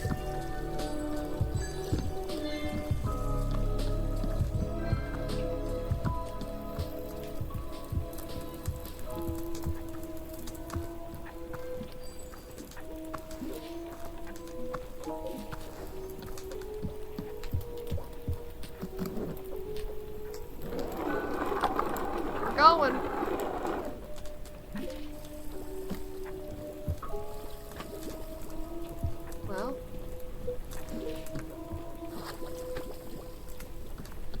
Well, we did what we did. Lots of beautiful picture frames. I wish that we could have more.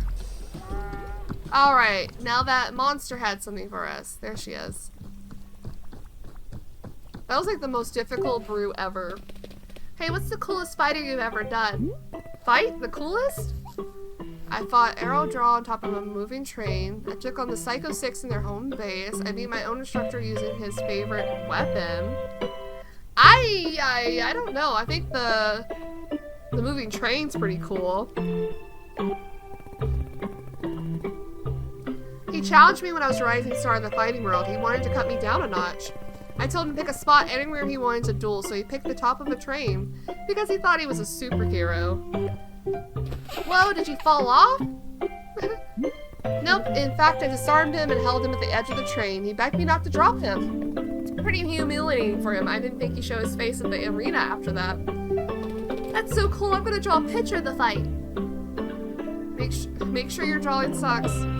Yes, you bet! Aww.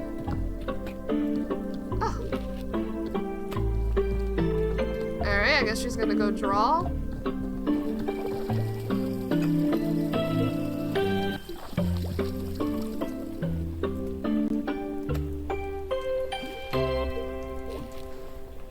There we go.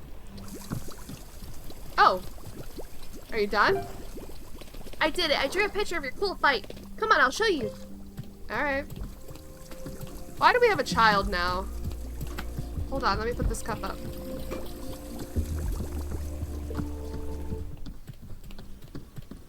Oh. Look, look! Oh no, okay. See, it's you, on a train, and you're beating the guy up. I knew you didn't throw him off the train, but I drew you doing it because it's cooler. What do you think? You captured it perfectly.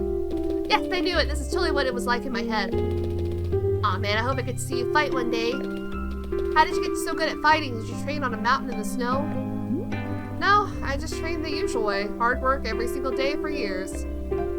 Whoa. How did you force yourself to train every day? Well, I didn't force myself. I wanted to do it. You did? You wanted to exercise? Yeah, I want it to be great. If you want something hard enough, you'll go to any length to achieve it. Oh. How do you get yourself to want something hard enough? I don't understand.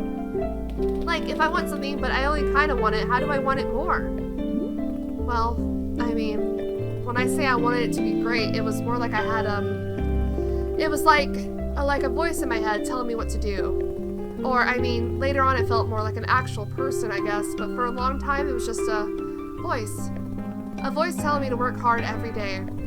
To never stop. I had to. I didn't have a choice. Whoa, that's so cool. I want to have a voice in my head like that. No, you don't. No, you don't. I promise. What? Why not? Monster, this voice, I couldn't say no to it. Anything it told me to do, I had to do it. And I didn't even realize any of this was happening. I was totally unconscious. By the time I could see it, I already done something horrible. Oh. Well, if I do get a voice like that, I'll just be sure to only do good things. Sounds like a plan. Yeah, it's probably my best plan yet. Why do you want a voice like that anyway? Because I never do anything good because I'm kind of stupid. If I had that voice, I could work super hard to do stuff that's good. I don't think you're stupid. Yeah, I am. You just don't know yet. Someday I'm going to do good stuff, for sure. Do your parents ever help you? Nah, they're always busy with stuff, so I don't get to see them much. But it's great, because I get to do whatever I want. Oh. Well, thank you for making this drawing, thank you for making this drawing of me.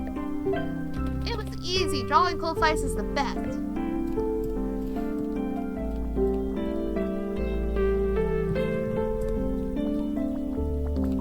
Nana has something. Excuse me, Monster.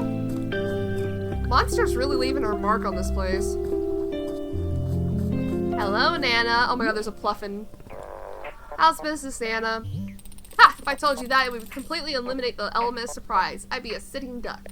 I can see you there waiting for me to slip and reveal something. It won't happen. So, have you studied the economics book I gave you yet? I read the whole thing. Good, just remember that's only the very start, the tip of the iceberg. You haven't begun studying economics till your brain is leaking out your ears, literally. Keep hitting the books, don't get flabby on me, I need actual competition out here. Kids today don't know anything about hard work, you hear me? It's all gone to hell. That's why you gotta keep the kid over there out of trouble, gotta give her some direction. Nana, why do you keep berating me about taking care of Monster? Do you know her from somewhere? What's the deal? No deal to it, I don't know the kid, just, you know, got a feeling, that's all. No, hang on. Explain what you mean. Look, I'll tell you something here, but you gotta keep it between us. Deal? I see things, okay? I got a type of vision. Ain't like the way most folks sees things. The big fella over there been helping you out, he sees things too. He's got an eye for what people need. Oh. See, the adults are already pulled into the station. We got our ducks in a row. But that kid over there has, well, let's just say she's got a potential. Could go a bunch of different ways. And old Nana happens to have an eye for the ugly ways it could go. What do you see? Don't you worry, I ain't a fortune teller, just got a vibe, that's all. All I'm saying is, a person needs direction, where things get ugly, and I see real ugly. And I'm telling you to head it off at the past. Don't let it go there, whatever there is. That's it, that's all I got to say about the matter. Alright, look, take something off the counter and olive branch, an account of you helping with the kid. That one's cute too, but I don't have a lot of picture frames.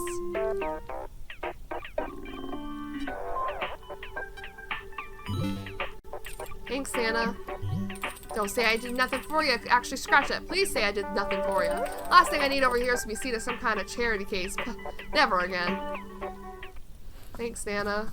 Looks like Monster has something else to say. Let me go put this picture somewhere, because I really like it. I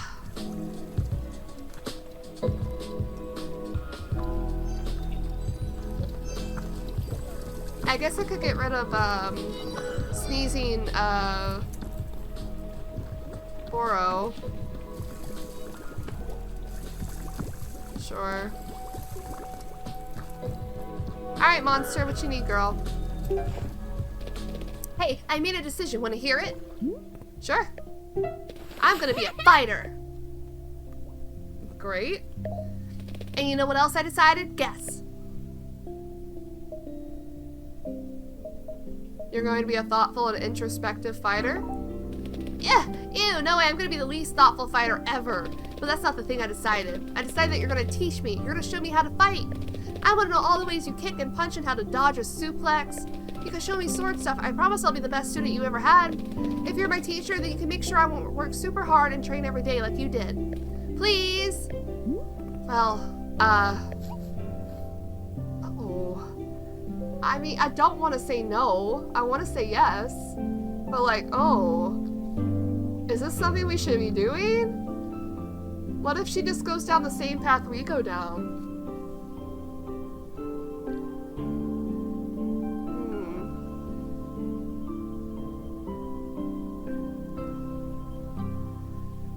I mean, that's the other thing. We can't even wield our sword to teach her. No, I don't think this is a good idea. What? No, why isn't it a good idea? Because I can't even carry my own sword. You can't? Why? Doesn't it belong to you? It does. I've had it for years. I used it every single day. Inward. We got all the trophies! I guess it's just time spent in the game. So what's the problem? It's just, I can't. I don't know. I can't carry it, or, I just can't. Okay, so maybe I'll just use a sword and you'll tell me what to do. Like, you don't even have to pick it up. You'll just point at me and tell me stuff.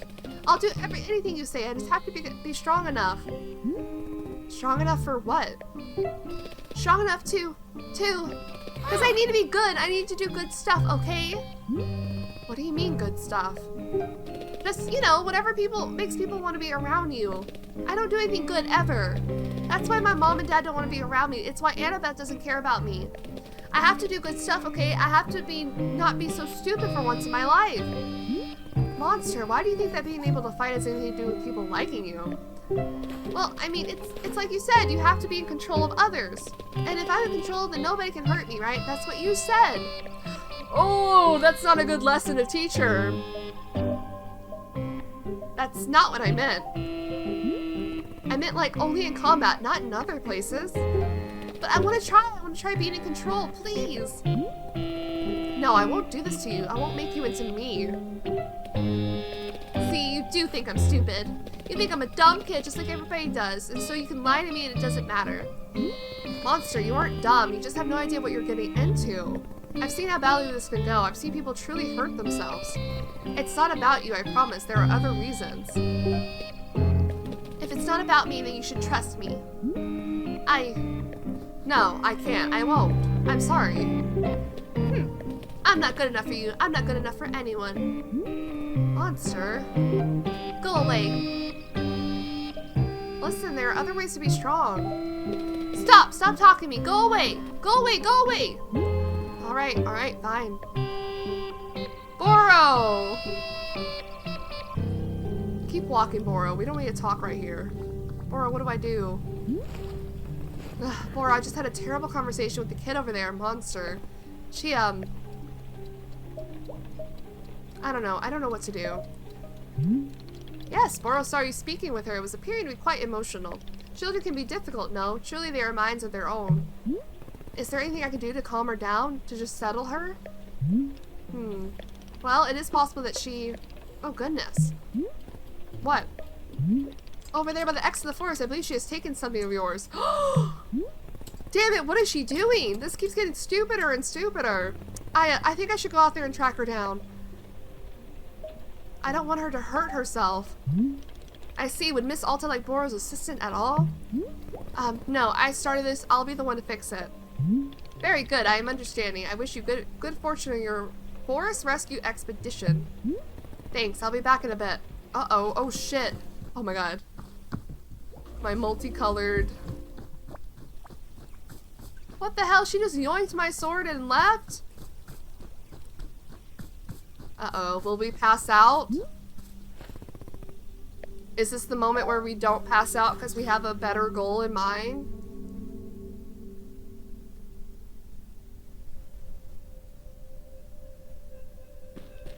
Monster! Monster, where are you? I'm an idiot. Keep moving, Alta. Monster, can you hear me? Oh. Monster, there you are. Are you okay? Monster? Hey, what's going on? Did something happen to you? Why'd your sword get so heavy all of a sudden? I gotta be stronger. Uh-oh. Whoa. What the hell? Yeah, I can do it. Oh god. I can do it. I'm strong enough. You see, it's my sword. I'm the one who deserves it. How are you doing this? I wanted it. I wanted to be powerful and I got it. Monster, please, can you give me the sword? I don't want you to hurt yourself. No! You don't care about me. You just want what I got. You can't even carry the sword. That's what you told me. You're just jealous because now I'm strong. You don't like me being strong. Whoa! That's not true. I don't want you to hurt yourself.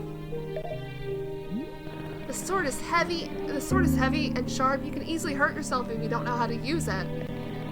Trust me, I've used this sword for a long time. It's dangerous. I'm not gonna hurt myself. If you give me the sword, I'll let you make other decisions, I promise. Liar! You're a liar. You think I'm too stupid to notice? You can't carry the sword, so now I get it. I get to be in control now. Uh-oh. Say it. Say that I get to have the sword. Monster. Say that the sword is mine now. Say it. Hold on. Before you do anything, let's think about this. Oh, wonderful. Alta, this is your sword. It was made just for you. You went undefeated for 3.5 years with it. Without the sword, who are you? You're nothing. You're nobody. Don't you see that? I should not listen to this Alta. This Alta's trying to push us past our limits. And although this Alta has a spark in us, she's gonna destroy us. So maybe we do let go of the sword. We've been clinging too tightly, maybe. The sword is your right. Take it back, now, or you'll never be yourself again. Oh my, that option, lunge and violently rip the sword away from her. No! We'll tell Monster that the sword is hers. Yeah, it's yours. Oh god, did I make the right decision? Really? I get to keep it forever? Yes, maybe I don't even deserve the sword. I'm so stupid. I screwed up. I screwed up so badly. It's mine. It's mine. Yeah. I get to do whatever I want. I get to be a fighter. I get to fight anybody. Nobody gets to tell me what to do again. Ever. Nobody. I did it. Uh-oh. Okay, what's the best thing to do? What's the best kind of stab to do? Do I swing like this? That seems good. Yeah, okay, I think I'm getting the hang of it. She has her own. She has her own. Ugh, your dang sword. Why is it always getting so heavy all the time? I'm just trying to do a stab. She has her own other self.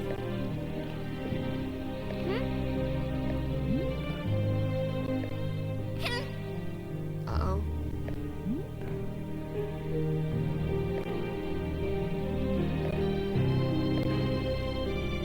She's distracted. This is your opportunity. No! This is your chance to take back what belongs to you, Alta. No! Please, don't let someone else take something that's a part of you. No, talk to the frightened voice that looks like Monster.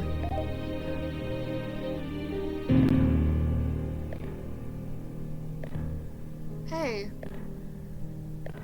Hey, are you okay? Are you scared? What are you scared of? Her? Why are you scared of her? She's going to do something stupid. What do you mean? What is she going to do? It's just everything. Everything she does is bad. I have to watch her all the time to make sure she's not being stupid. Damn, this is her inner thoughts, by the way. Did she do something to hurt you? She She made everyone go away with how dumb she is. She made Annabeth and Noah go away. And Tessa. She made Mom and Dad abandon us. She's just so out of control. All the time. She's nothing like you.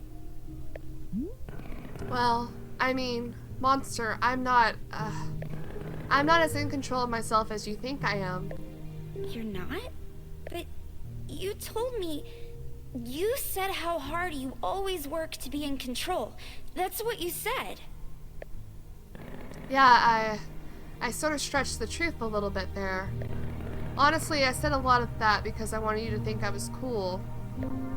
You did? Yeah, and maybe I used to be really in control at some point, but lately I just feel confused. I feel scared and alone. Ugh. I've done everything right, everything I was supposed to do, and I still feel so scared. I don't get it. I don't get why I feel so alone. You know what? I think that's probably how she feels too. Alone. Hey, I have a really big favor to ask you. Could you try your best to trust her? What do you mean? She's smarter than you realize, I promise. But you have so much power over her, she'll do anything you say.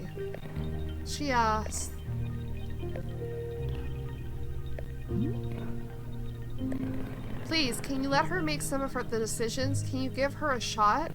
I think she really wants you to trust her. Really?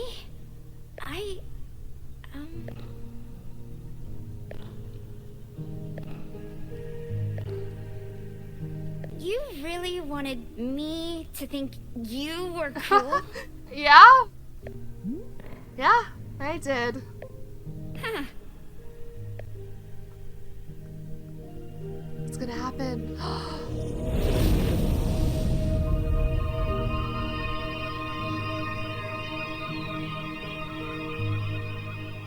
They became one.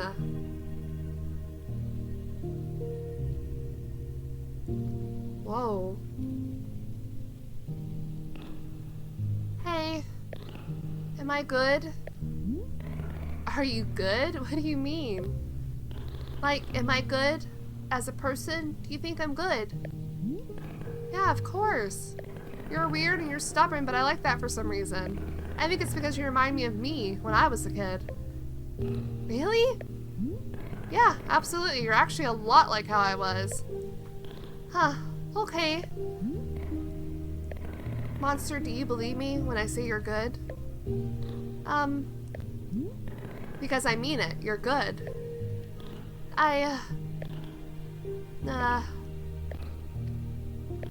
Yeah, okay, I believe you. You do? Yes, I do. I trust you. I trust you, I trust you, I trust you. I'm good. Oh, good. I mean... Pat her on the head. There. Will you stay with me? Can you promise not to go anywhere? It's okay, I trust you. Come on, Monster, you're tired. Let's go back. Hey. Are we gonna leave the sword? Is she gonna be able to pick it up? Oh my god, did she just pick it up? Ah!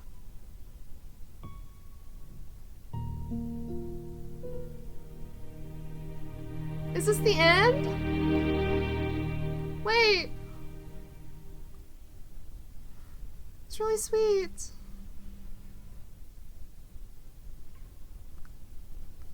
Oh.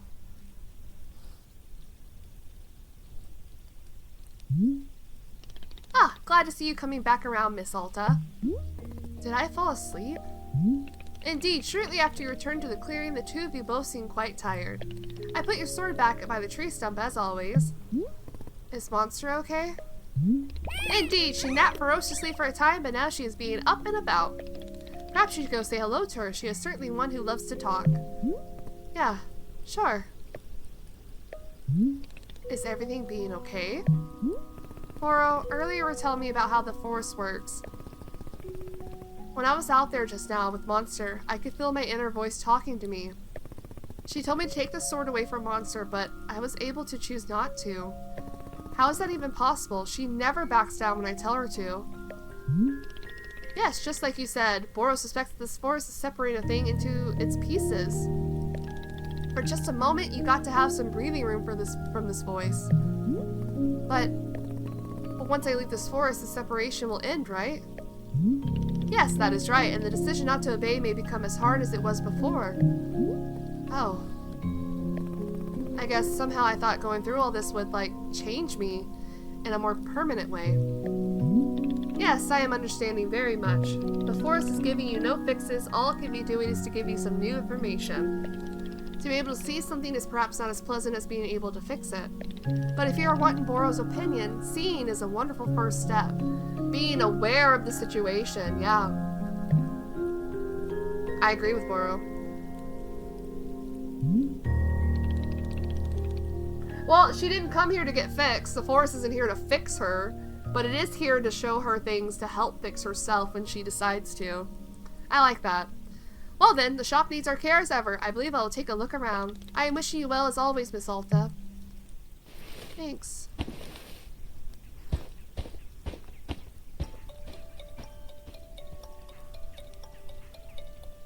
I think things are changing. We can pick up our sword. It's crazy. It's crazy how far we've come.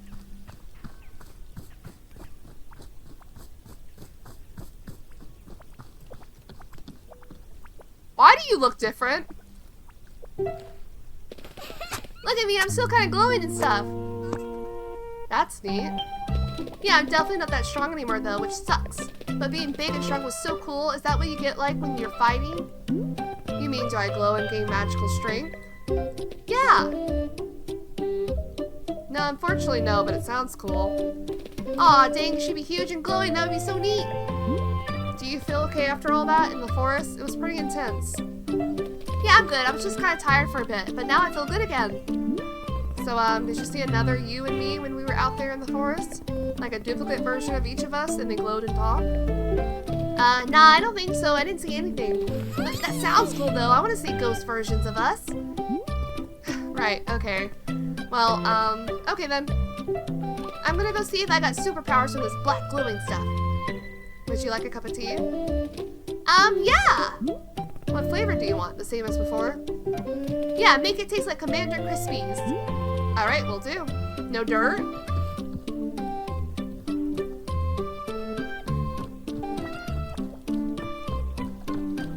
Hey, you got another tea request? My love, she fills it, most deepest of fragments. A great pool of rifting light twernt of much long ago now. Ah, this, the feeling, 'tis a calling purpose to feel this. To be loves it most, I does. Feels it echo, fills the ripples in my heart.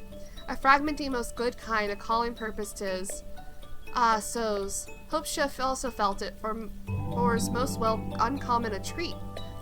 'Tis all, my love, 'tis all. You're talking about what happened in the forest? Oh my god, she scared me. So to make the Crispies, breakfast cereal and sugar, which is... God, I don't remember.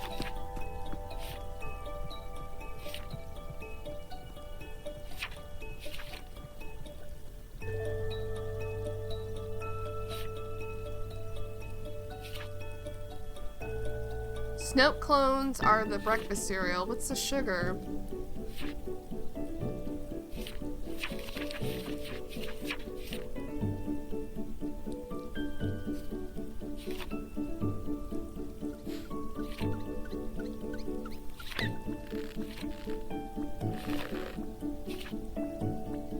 Am I blind?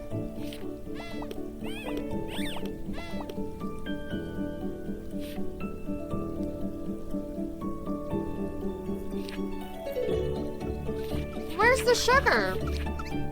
Am I blind? Oh, maybe it's just the snow cone. There wasn't a sugar one, was it?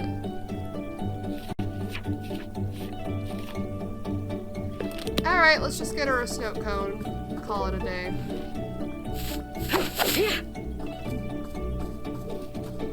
there's more. Where'd all this stuff come from?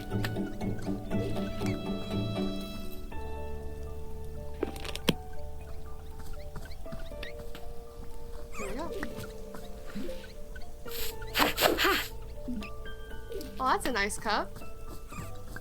Oh my god, what's happening over here? How long has this been going on?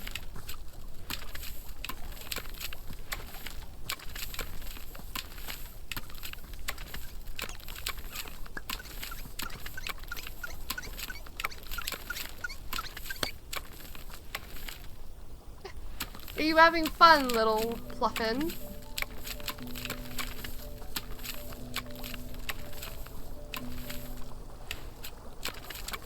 There's just so many weeds.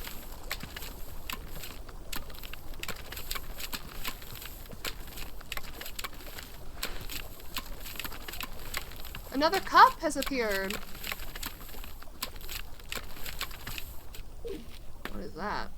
A lizard? Oh, we got a pitcher? No way, we got another fucking pitcher.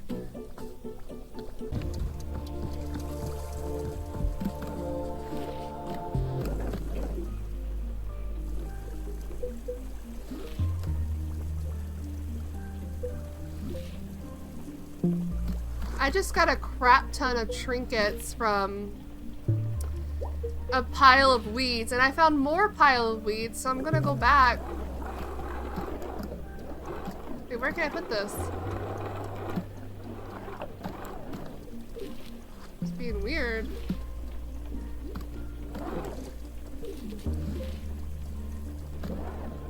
They won't let me put this damn bear down.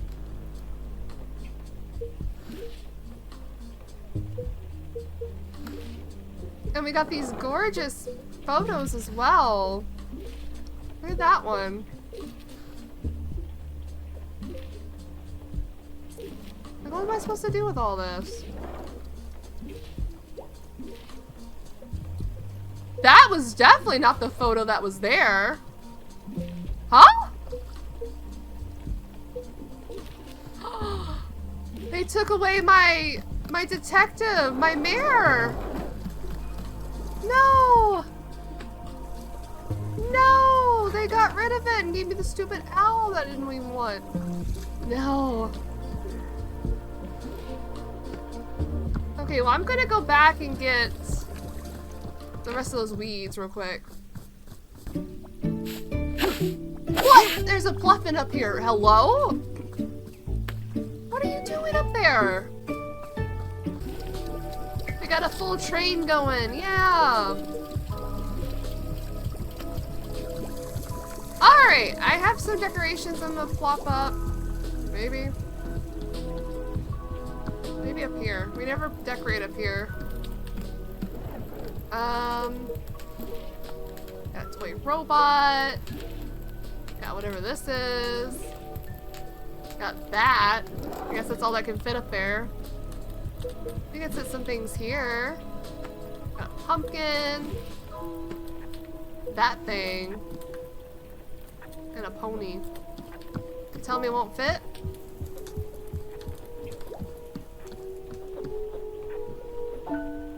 There you go. What do you have there? Were you bringing it back for me? What is that? Put you down. Thank you.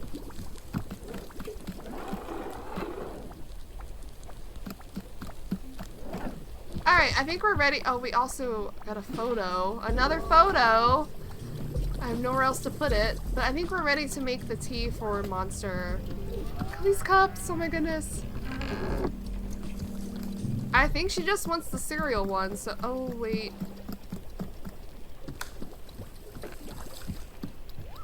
Hold on.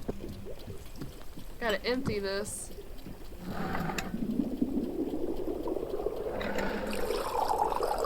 I need to drink this too. I wanted to drink this, so let's drink it real quick, actually.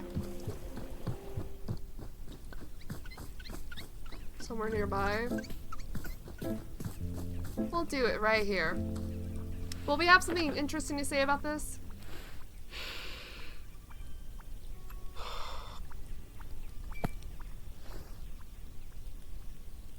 Huh. Interesting.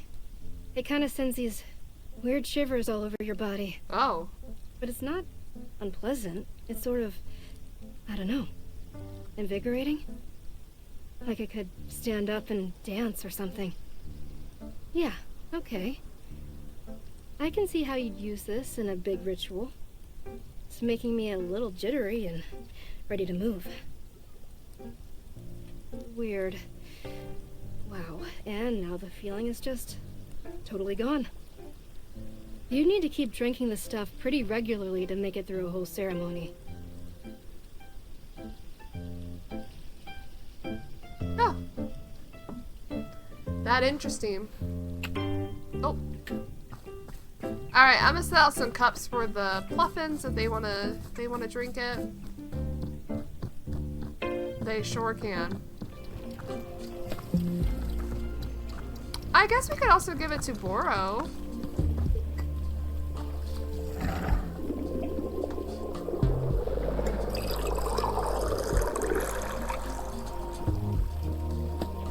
That's one thing I haven't been doing, is giving tea to Boro. Why, Miss Alta, have you brought Boro a cup of tea? Yes, this is for you. Wonderful. It's that special tea.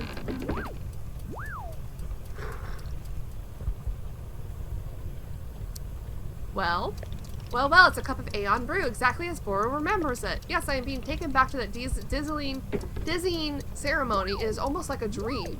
Boro spent nearly a week amongst the people of old Aeon, and what a people they were. So very intense about everything. Intensely friendly, intensely passionate. I am being a fan of passionate people as any reasonable tea maker would.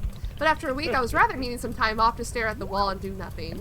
I hope that our friend from old Aeon enjoys the drink. To Boro's taste, it is a perfect recreation. Aww.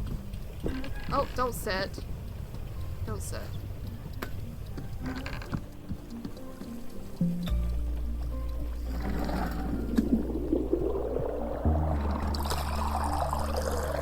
This is an interesting cup. Oh, it overflowed.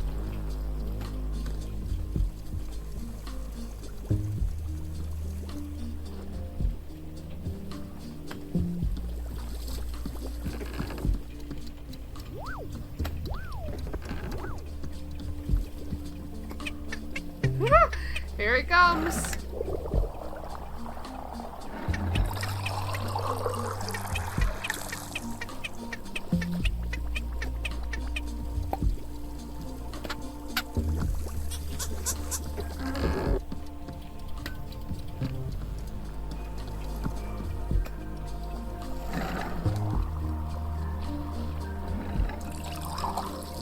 Damn, barely anything in that frog cup.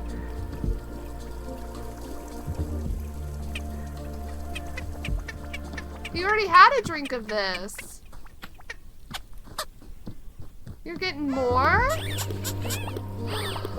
What are you doing?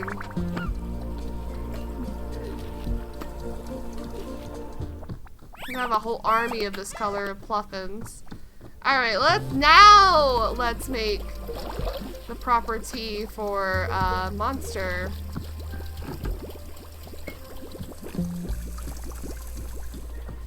Let's go!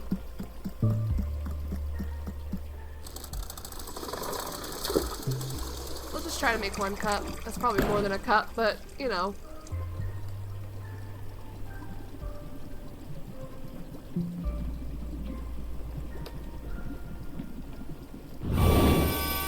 Oh.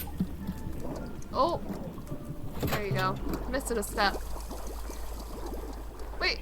Oh, that's my miscellaneous. I was like, where's my ingredients? I know I've done all that. Ooh. Bright pink, eh? What cup would Monster like? Let's do this one.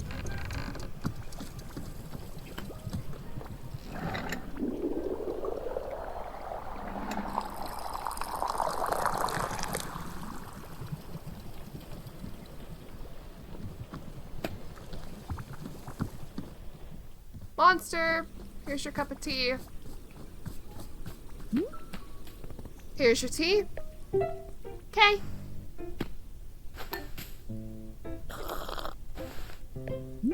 What do you think? It tastes like cereal, but like the boring kind of cereal. It's not like Commander Crispies at all. Commander Crispies is way sweeter than this. It has like so much sugar in it. That's why it's great. Okay, I'll try to find a way to make it sweeter. No, I fucked up? No! What do you mean? Excuse me. What else did I not mean? What?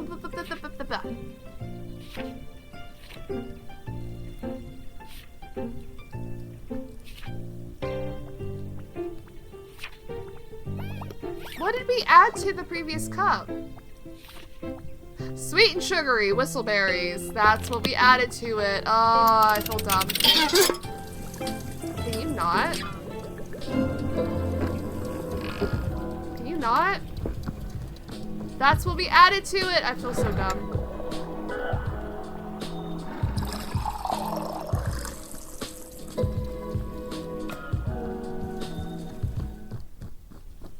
Where are my pluffins? Are those more weeds? Oh my god. The never-ending weed pile. What if I just put this here? Here. Alright. A frog. So we need a whistleberry. Which comes from what? That's a blue thing. No. I don't think we have a whistleberry planted. Alright, now I have what I need. I have the whistleberry,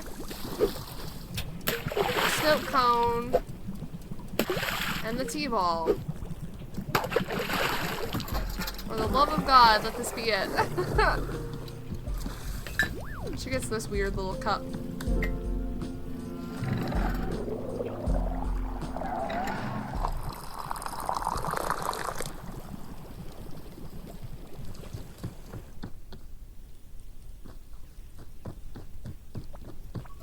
There you go. Here's your tea.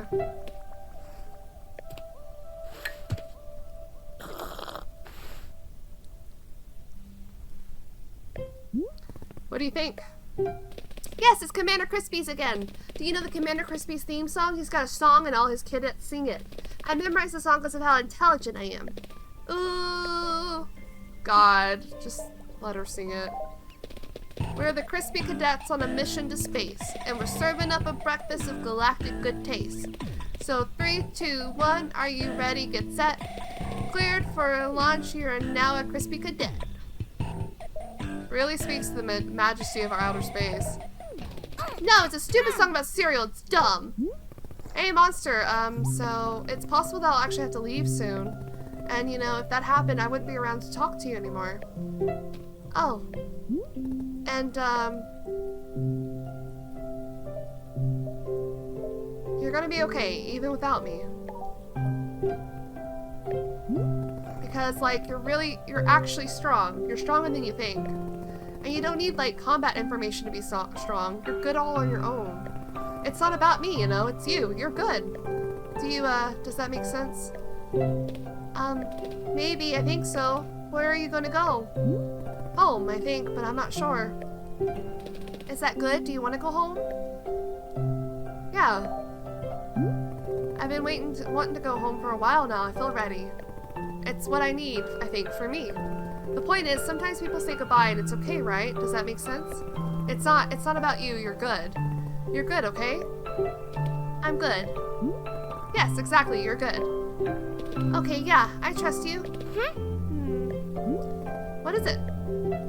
Nah, it's nothing. Okay, I gotta go. Alright, I'll see you around. Aww. I'm not leaving because of you. I'm just going. I gotta go. Oh. I didn't mean to let go. Oh my god, please. This will be an interesting pluffin color. For you! Oh, it's like sideways. Wow. Well, that feels like an end to me.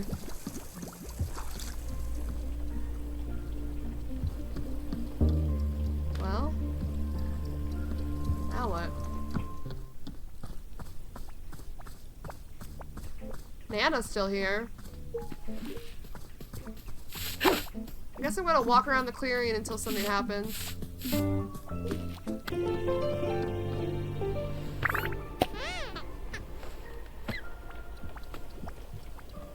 March of the Pluffins? Wait, I just want to see it. Oh my god.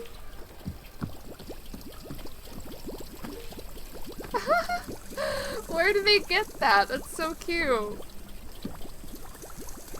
Well, there's nothing else that's really happening.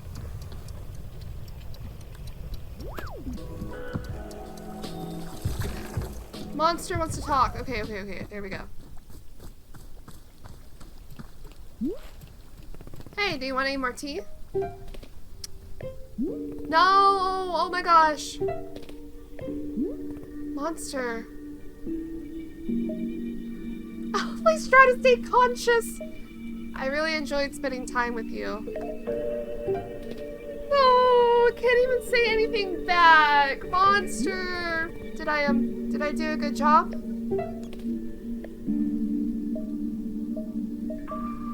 I hope I see you again.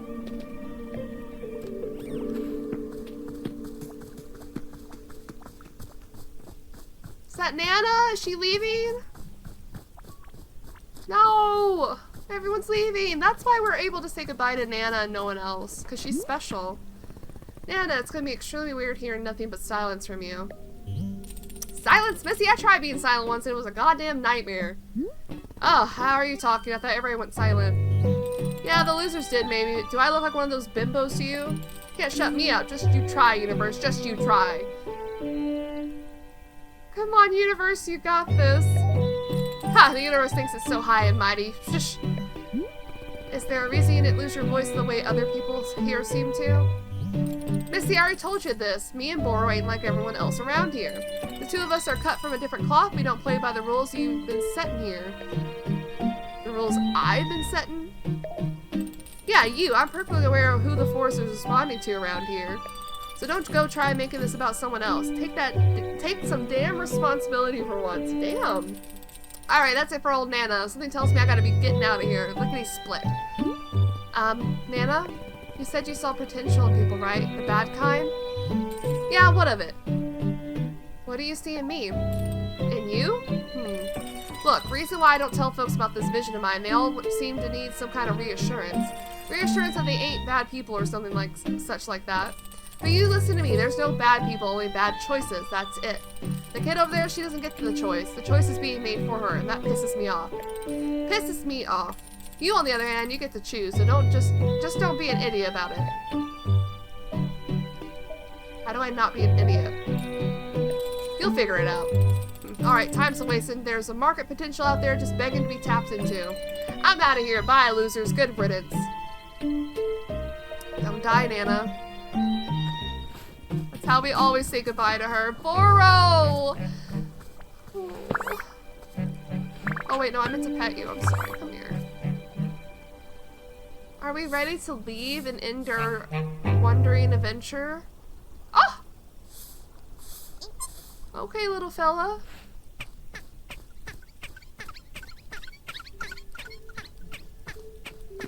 I don't know if I'm ready to leave.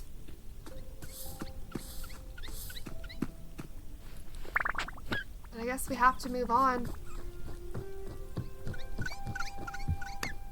Boro. Hey. Boro, it's done. Monster isn't talking anymore. Oh, I see. Indeed, Boro noticed you are looking somewhat ashen. How are you feeling? Oh no. Well, then I am thinking it's time we can convene at the shrine once again. I will see you there in just a moment.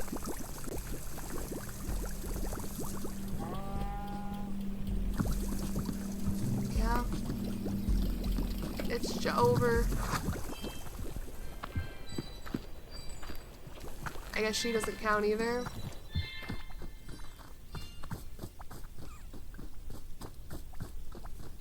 We worked hard for this area, and now it's time to say goodbye.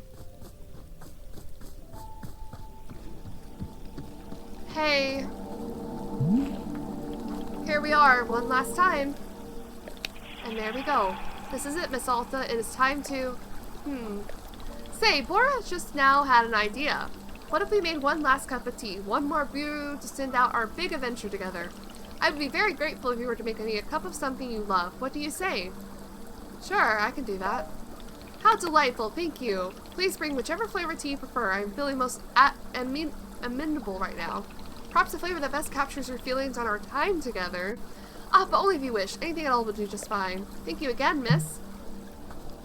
Our time together? Palate cleansing filled with fruit. Reminds me of those who have wronged you. No. Nostalgia for something you never actually experienced. No. No. Hints of lavender. Ages you? The day tastes like the day you first met your best friend. Oh, what if we do that one? All pink. Like I love the pink flowers. Don't look, Boro, or you're gonna know exactly the flavor I'm making you. He's our best friend. We never had a best friend before. I think that's appropriate. I didn't even look at the others, but that doesn't matter.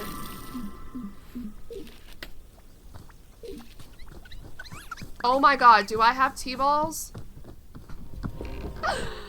Of course I don't. Hold on, I'm gonna have to go gather some tea leaves. Hey friends. Hold on, BRB. This will be real quick. Okay, let's make this tea for Boro.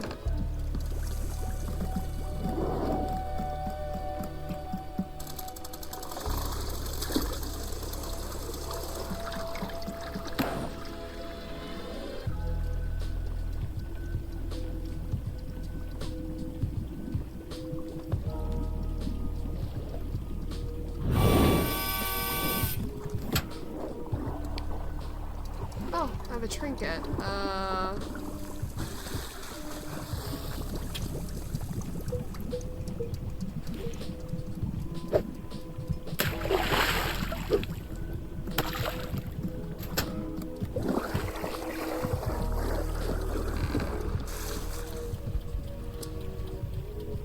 We'll give him the frog cup. Friendship frog.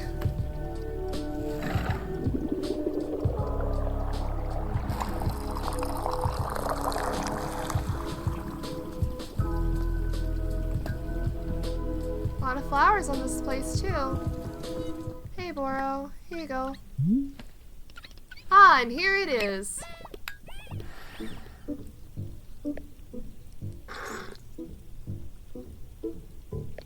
Goodness, do I taste azzy fruits? What fun to think of one's best friend. Miss Alta, did Boro become your best friend as a result of our adventures together? Probably not, but I'm hoping I climbed the friendship ladder a few rungs. You definitely did, Boro. Miss Alta, thank you so very much for the drink. I am grateful for your presence and your effort, as always. In fact, being here with you now at the end of it all, well, I must say it is a strange and wonderful feeling. No customers asking for tea, no tasks that require doing. Just us in our tea shop. Isn't it a peculiar sensation when everything goes quiet? I know how much Miss Alta enjoys excitement, but perhaps you might stay here and enjoy the silence with me for a bit. Stay here and do what exactly? Well, that's just it. There's nothing in particular to do. You could decorate a bit if you still felt like arranging some of our mini plants. Or maybe there are some photographs you wish to capture. Or not. You might mender about and sweep up some leaves or feed the pluffins. Or perhaps you wish to make Boro another cup of tea. I am always enjoying that very much. And of course you can be making a cup of tea for yourself to sit and enjoy. I never drank it by the fire. And are there any flavors of tea you're not yet tried? Now might be the time to try a few. But Miss Alta, these are not requests or tasks. If you simply want to sit and do nothing, that is fantastic as well. I am only suggesting a moment of pure open-endedness, if that makes sense. Nothing in particular to be gained, just existing. In fact, this is what life is like for Boro most of the time. Nothing much happening, just existing. Don't you get bored? Yes, all the time. But it is something I am enjoying, in fact. Boredom can be a wonderful luxury. Is that hard to imagine? I understand, but it is true. What do you think, Miss Alta? Do you feel like taking a bit of time to enjoy the silence? But how? Doing nothing is excruciating for me. Boro, you've seen me. I generally keep trying to slow down and rest. I want to get better at it. But then the person who looks like me, every time I try to do nothing, she forces me back into action. Sitting around all day doing nothing is meaningless if she just gets her way in the end. Ah, yes, I am understanding completely. Perhaps she has seen boredom as an obligation, an errand, a chain upon the neck. From that perspective, I can be quite understanding her objections to it. If I had to guess, boredom may be a difficult thing to do until she allows it. So perhaps you can request her permission to be bored. You think she'll listen? I don't know, but to ask the question with an open heart is a good first step. And for now, she cannot stop you from simply sitting on a bench and listening to the wind. Perhaps she'll better understand the merits of boredom with an occasional demonstration. She wants what is best for you. I am sure you can persuade her of the value in doing nothing. Miss Alta, thank you so much for your patience and your thoughtfulness. Boro appreciates it very much. You have shown such remarkable resilience. It has been a true treat to be on this journey with you. Whenever you have become bored of boredom, you may of course meander over to the shrine. I feel quite certain that it will allow you to move on to the next thing, whatever that means. Once I sit down at the shrine, I won't see you again? Oh no, I believe I will see you before you go. Boro may not be in control of the forest, but I am certainly able to sneak in a last goodbye. Do not worry, I will be there to see you out. Take your time, Miss Alta. Do not go until you feel good and ready. We are in no rush here. Okay. You say that, Boro, but I want to see the ending. I want to see the ending. So we're gonna go to the shrine and see the ending. Wait, monster?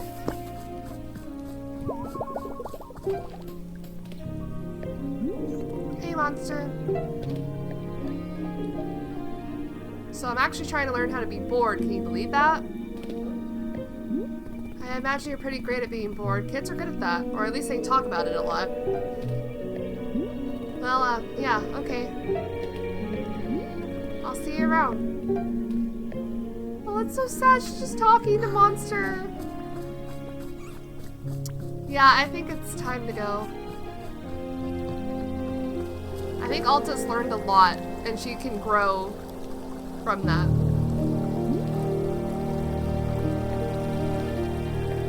Yeah. It's time.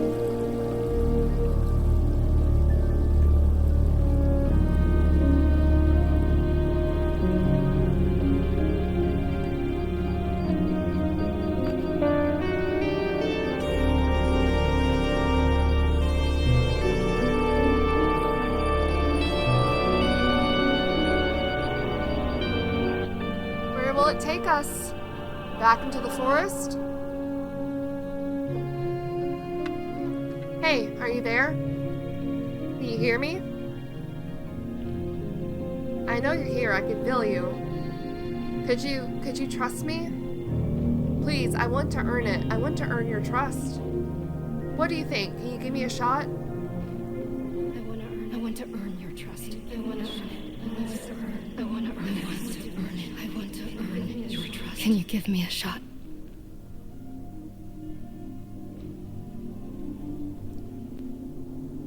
Did it work? Oh, Boro!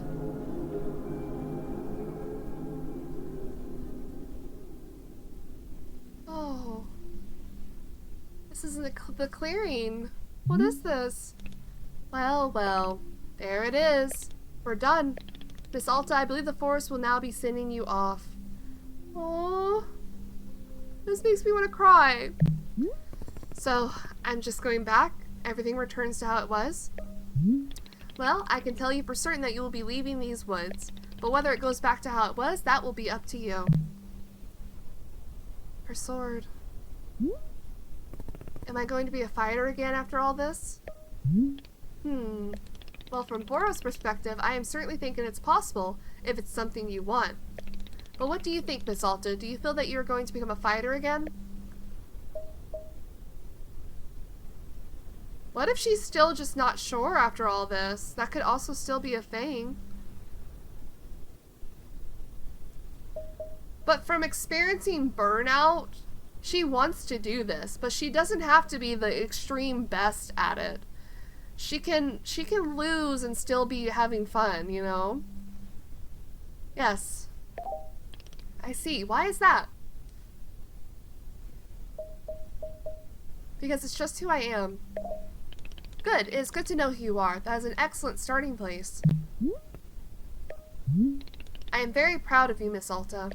Bora has very much enjoyed your company here in the clearing. Whatever comes next is up to you, and I trust you'll be making the good decisions. Once I leave, will I ever see you again? Oh, I should very much be thinking so. But not right away. In time. The forest will always invite you back. I've enjoyed spending time with you. You're a weird dude and saying nothing. Miss Alta, to hear you say so is a joy upon my soul. Thank you very much. And I, you. Well? So, what do you say? Are you feeling ready? It is up to you. We will not move on until you have decided it is time.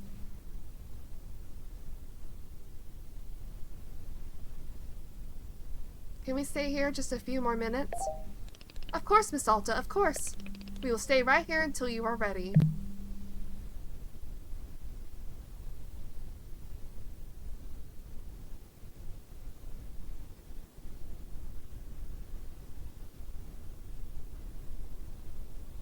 So peaceful.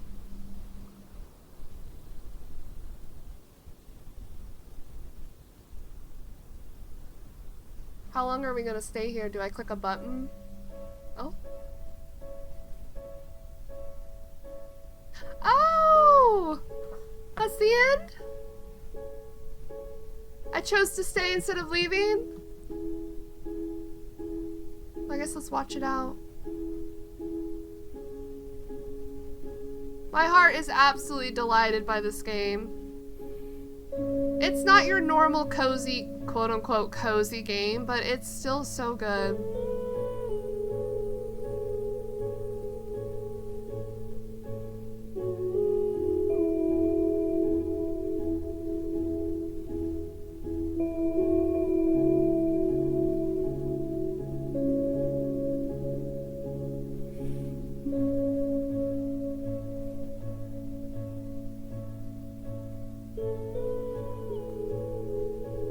Well, we're just gonna sit here and listen, watch the credits, I guess? I wonder what would have happened if you clicked, I'm ready to leave, or whatever. Would she just be walking away? I guess I'll gather my thoughts. First off, beautiful game, beautiful story, very relatable in my point of view, not for fighting, but for art. I've experienced burnout quite extensively as well. I also feel like I can't rest. Resting is a waste of time. It's a hard lesson to try to learn, but you do make the decisions in your life to try to do better. You don't need to always be doing something to live. Sometimes existing is enough. I think it's a lesson a lot of people with burnout or who always feel like they need to be doing something should learn. At least in my opinion. I feel like that's something I personally should learn. I loved how chill it was. Obviously, I'm not a chill person, but I did try to take time to decorate and just do things and cut weeds and all that, and it was fun. It was fun for the time I spent doing it. I also like the message of Boro saying, every decision is your choice. There's no wrong answer. I feel like that's also a good lesson to learn. Like, whatever you decide to do, there's no wrong answer, as long as you're happy doing it. I feel like this is a really high up game for me, like really, I just can't believe, I want to cry a little bit. I miss Rin. I think he was one of my favorites, and one of my favorite characters. And also Zenith. I hope everyone we met is living life and is able to like continue their happiness, especially Monster at the end there.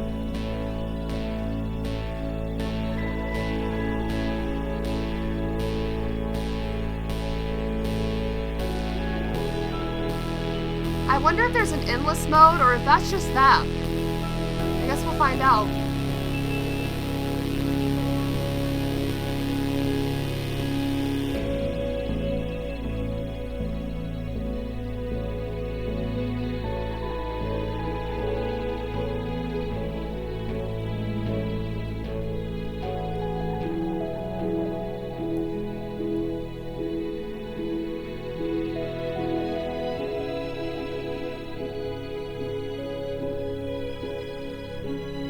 Ivy Road thanks Ivy Road Pets. What's that?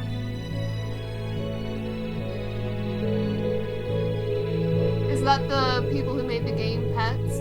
If so, adorable.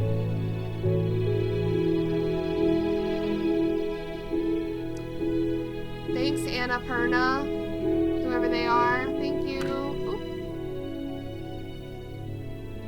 Oh, all the fonts they used. Beautiful game, honestly. I don't have any bad thoughts about this. I feel like if you go in knowing what type of game this is, you're getting exactly what you think. Are we gonna leave?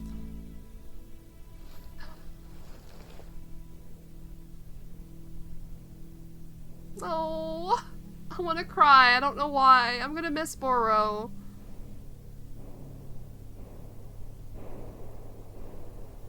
They're both gone. What does that mean?